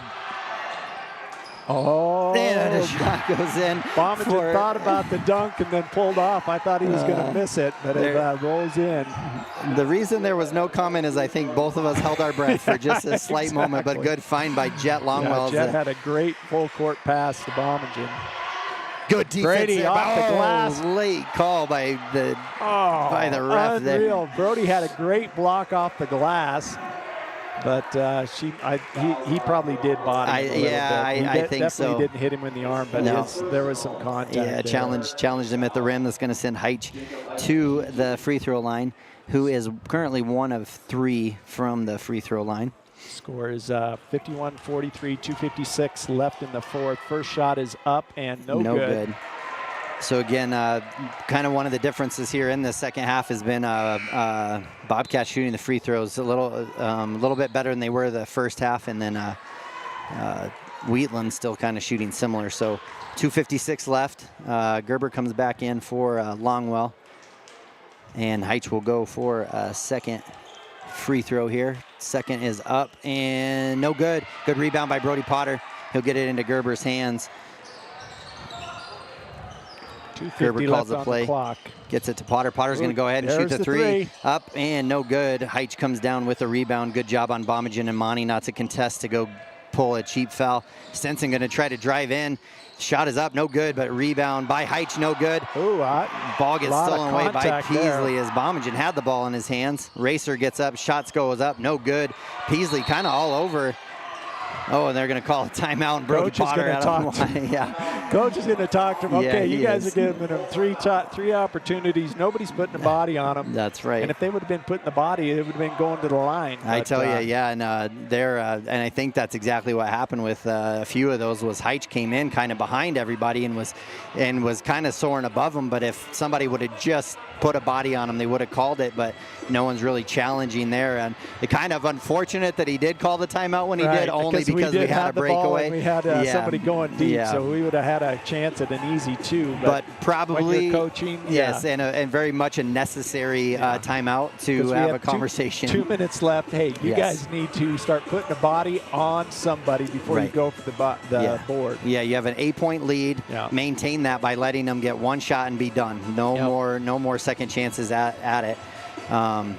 But Bobcats doing a good job. They're finally getting the ball. Looks like they are going to see some full court pressure here as they come out after this timeout.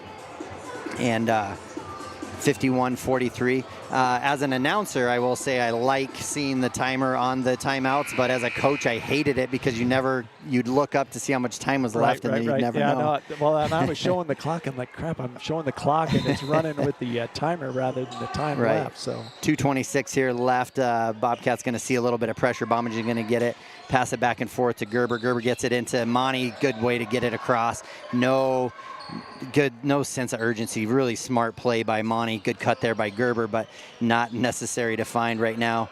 Hasty fake. Ooh, tough pass there. Yeah, no look there by Peasley though, so no harm, no foul there. Baseline drive. Pass. Potter drives. Good pass by Bomengen to Potter. Going baseline, hits Potter on the other baseline, and I thought Potter was thinking about a possible dunk. I think had he had about half more step, you would have seen it go up. Stenson going to drive in, but again, trying to do a little too much by himself. Good defense by the Bobcats. Here it goes. Nichols shots up, no good. And going to get a two-hand shove by Peasley. And good box out for Potter. Rewarded. So once again, good timeout because going to see that. So that's Peasley's 3rd foul. That is the team's 4th foul. 10-point lead, 43-53, 1:42 left on the clock. Cody Bomengen with it here, feeling a little bit of the pressure. Gets it. Oh, Monty kind of caught flat-footed. Tries to throw it in, but looks like Racer tries to one-hand it to Stenson. Goes out of bounds. So kind of caught Monty and standing in some quicksand there and I think waiting Cody was for thinking he was moving, and Monty was waiting for the ball. Right. Not a great group of ball handlers on the floor right now, but able to take care of it anyways. And Monty almost finding Potter. It was a good look. Racer able to come in and poke it away. 1:20 left, 10-point lead. So Bobcats need to understand, hey, we've got the lead. We don't need to rush anything now at this point. Now I think it's kind of pull it out and take care of the ball. Make wide open. Cody turnaround jumper up off the glass. No good. Monty Dukes. Good rebound by Monty Dukes. To the line again. That's right. Great offensive board by Amani after Cody Bomengen missed, and he's going to the line again. Good job by Monty. How many times has he been to the line today? Monty's been there 2, 4, 6. This will be the 7th and 8th time for him. Shooting 2 of 6 right now, so good chance for him to redeem himself. Peasley picks up his 4th foul. First is up and hits the front of the rim. Shooter roll, bounces in. And it goes in. Nice. Gives 11-point lead to the Bobcats. Kind of making me have to earn if that one went in or not, because I wasn't sure where you were going with that. The second one is up and off the front of the rim. Again. Peasley's going to chase it down, though. Clock is running at this point, so Bobcats just need to make them work for any shot. Nothing easy. Minute 11, 11-point lead. Jet Longwell doing a good job on Nichols. He almost even wants to not let them, like, no real chances. Oh, good defense by Jet Longwell. Oh, Jet must have stepped out of bounds. Yeah, Yeah, his back foot went right before he passed it. His back foot came up, back, and just stepped across the line. But that possession right there, 20, 25 seconds off the clock. No shot went up. Really, Bobcats just need to not take any chances. No fouls on shots. Just keep them in front of them. They're wanting to get number 11 Nichols the ball. I mean, that's you can tell. All the plays are running towards him, and Jet Longwell is just not even letting his hand off of him. I mean, they just locked him down. Heitch is going to have a shot at the rim. He's going to go up and do good. And really good, smart basketball by Bomengen by not even contesting, kind of just standing up straight. If he was going to miss it, he was going to miss it. But Bobcats just need to take care of the ball. Scary passes there, but they're going to just hang on to the ball. Monty Duke's being smart, just kind of getting the ball and going to throw it down to Jet Longwell. At this point, Bobcats just need to take care of it. Doesn't look like they are going to foul. So send Bomengen to the line. Razor's going to pick up his 4th foul. He's going to go to the line. That's only. Oh yeah, that's right. Sorry. That new rule is messing us all up. That's doing something. So Bobcats ball sideline near the half court. 27.4 seconds left in the game. Bobcats 54, Bulldogs 45. Bring Gerber back in for Longwell. Maybe just more for ball handling purposes at that point. Offensive, that three-pointer. And Zach Hasty, too, going to bring him in so they can kind of just protect the ball, take care of it for this last 24 seconds. Going to reach in, get a foul on Heitch. Heitch going to pick up his 3rd. That will be their 5th. No, that's 4th. Oh, 4th. Yeah. Gotcha. So Monty taking the ball on sideline again. We got 22 seconds left on the clock. Oh, 2 guys going to it. Zach Hasty kind of getting stuck in no man's land. Zach's like, I'll keep the ball. I want to go to the line. It's time. 1 of 2 for Zach here, 24. That is Heitch's 4th foul as well. 20.6 seconds. Bobcat's going to come away with a win here. 9-point lead here. Zach Hasty have a chance to up that. He does get it First to is up 10. And in, nothing but net. Bobcats are off the line. Not sure who called the timeout there. Do you? I believe Shane did, but I think maybe just to kind of say, hey, let's be smart, no fouls, no chippiness. Yeah, that's the thing. Let that stuff go away. Right. Yep, and don't need to end up with something foolish. Right. So, yeah, Bobcats come out 55-45. 20 seconds left here. Zach Hasty going to have an opportunity to shoot his 2nd free throw. Well, I'll tell you what, Kevin, it's been nice to come off this weekend 3-0 because we've come off this weekend the last couple of years not quite in near as good a shape. No, so.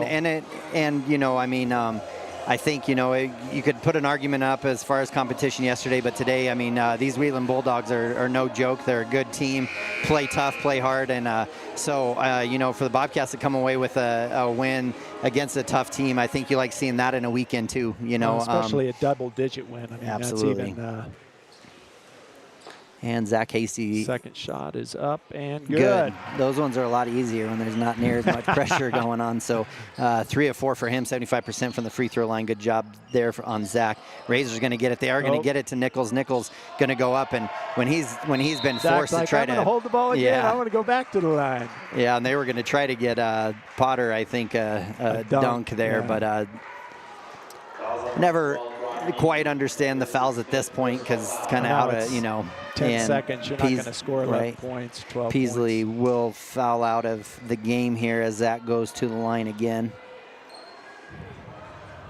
Good game here for the Bobcats. Just exciting to watch them just kind of all put it together.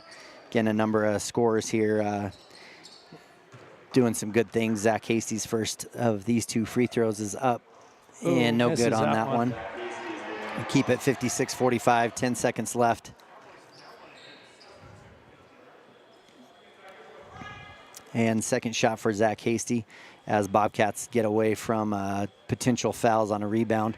Second one is up and is good for Zach. Bounces around, but drops on in. That's right, 12-point lead now for the Bobcats. Last 10 seconds of the game. Stinson's going to step up, shoot the ball. Gerber's going to come down with the rebound. It looks like they're going to concede to it. Brody's going to get it.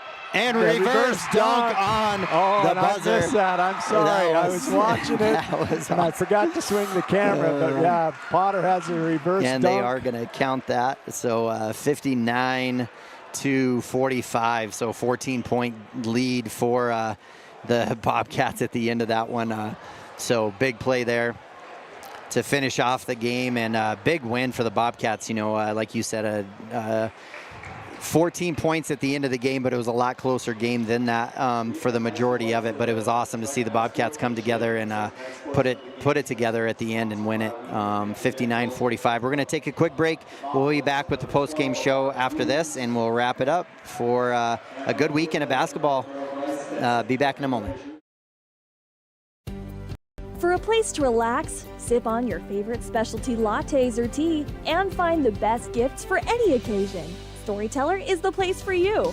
Books brimming with compelling stories, gifts for the kids like Legos and coloring projects, and something for your family and friends like hats, jewelry, or a bag of award-winning Mountain Air roasted Jackrabbit Java. To learn more, visit StorytellerWyo.com or swing by at 524 Broadway in Thermopolis. The choice is yours. Sutherland's Friends of the Family Plus Consumer Credit Card lets you choose from 5% off instantly at the register or special financing on qualifying purchases. That means no forms, no waiting, no rebates. You can choose 5% off instantly with your Sutherland's credit card. Got a big project? Choose special financing. The choice is yours with Sutherland's Friends of the Family Plus Consumer Credit Card. Subject to credit approval. Minimum monthly payment required. See store for details. Only at Sutherland's. You work hard for those you love, putting in long hours because your family's hopes and dreams are worth saving for. That's why Bighorn Federal offers multiple ways to save. Our products can help you start saving for more immediate needs and future goals today. Talk to your local branch about an interest-bearing checking or savings account, education IRA, Roth IRA, CD, or health savings account from Bighorn Federal. Member FDIC, Equal Housing Lender. A proud sponsor of this broadcast is Bailey Enterprises. For over 50 years, Bailey has become the name you can trust. With Pit Stop Travel Centers, you can fuel up and stock up on trip snacks at locations all over Fremont County. You can also put your trust in Bailey Tire and Auto for service to keep handy for those times when your luck runs out on the road. Refresh at the Speedway Cafe with a dine-in meal or a round of carry-out with a variety of specials to keep you going. Go with Bailey. All right, and we're back here. Man, just a great game, Travis, for these Bobcats. A great weekend, like you said, to come in and go out 3-0 after some big wins. This one being the biggest challenge, but again with a 14-point lead coming out of it. And, you know, real quick, I'll just go through our quality in stats of the game. We'll put these stats to bed with quality in. Jet Longwell coming away with 8 points, Bomengen with 9, Weber with 2, Del Dukes being the leading scorer with 13. Armani Dukes putting in 9 of his own. Zach Hasty scoring 10. And Brody Potter scoring 8. So, again, just good all-around scoring by the whole team. Again, a different, you know, 2 leaders in scoring there. You know, we've had 2 different leading scorers each game. And that's exactly what you want, because you just, to expect a teenage high school boy to be in and out every single week is really tough. There's not to say that there aren't that can do it, but it's so nice when you can turn it around and you can lean on based on what's going on there. And as far as for the Wheatland Bulldogs, scoring when Lee Razor scored 10 points, most of his damage coming in the first and third quarter. Biggest thing for him was he ended up going only 2 of 8 from the free throw line. Stinson had a great third quarter, ended up scoring 13 total, went 1 of 3 from the free throw line.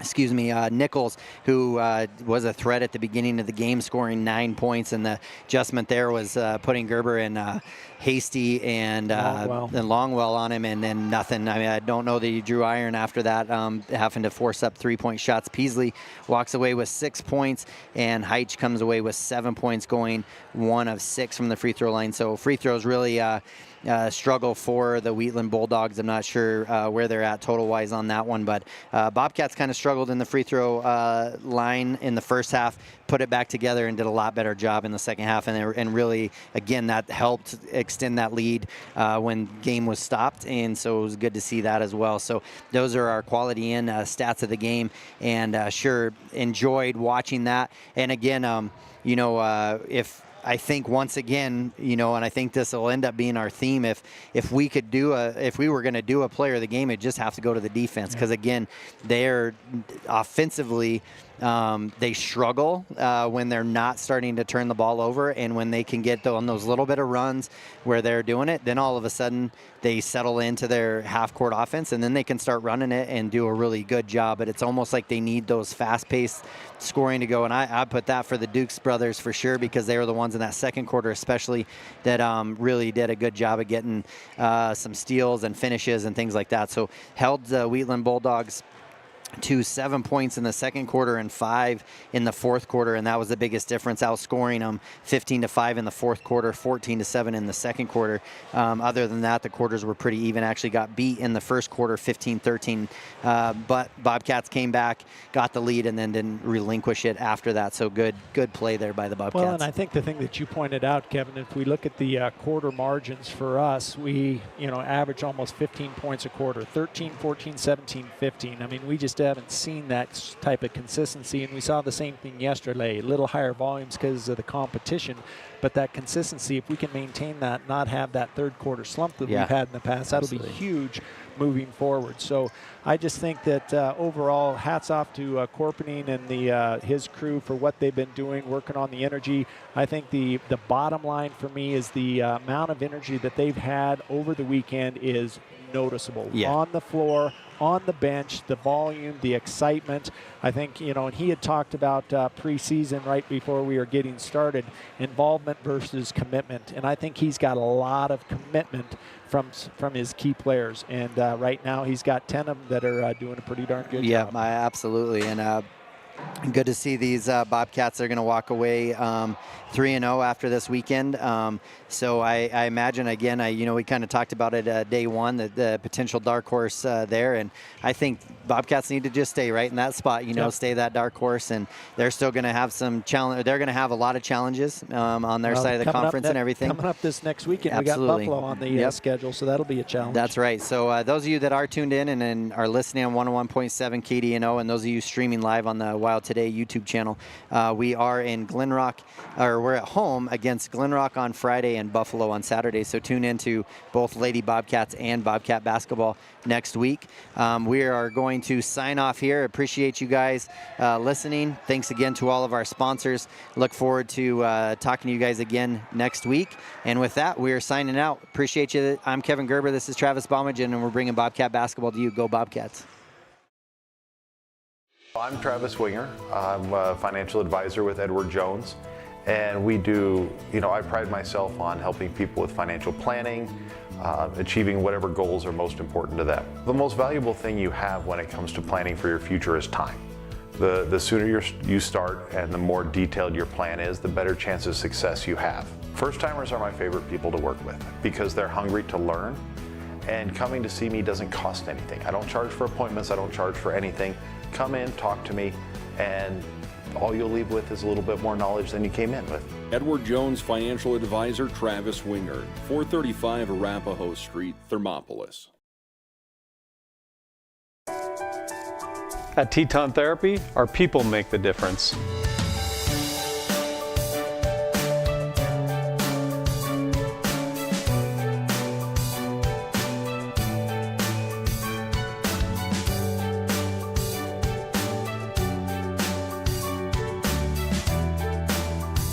You can't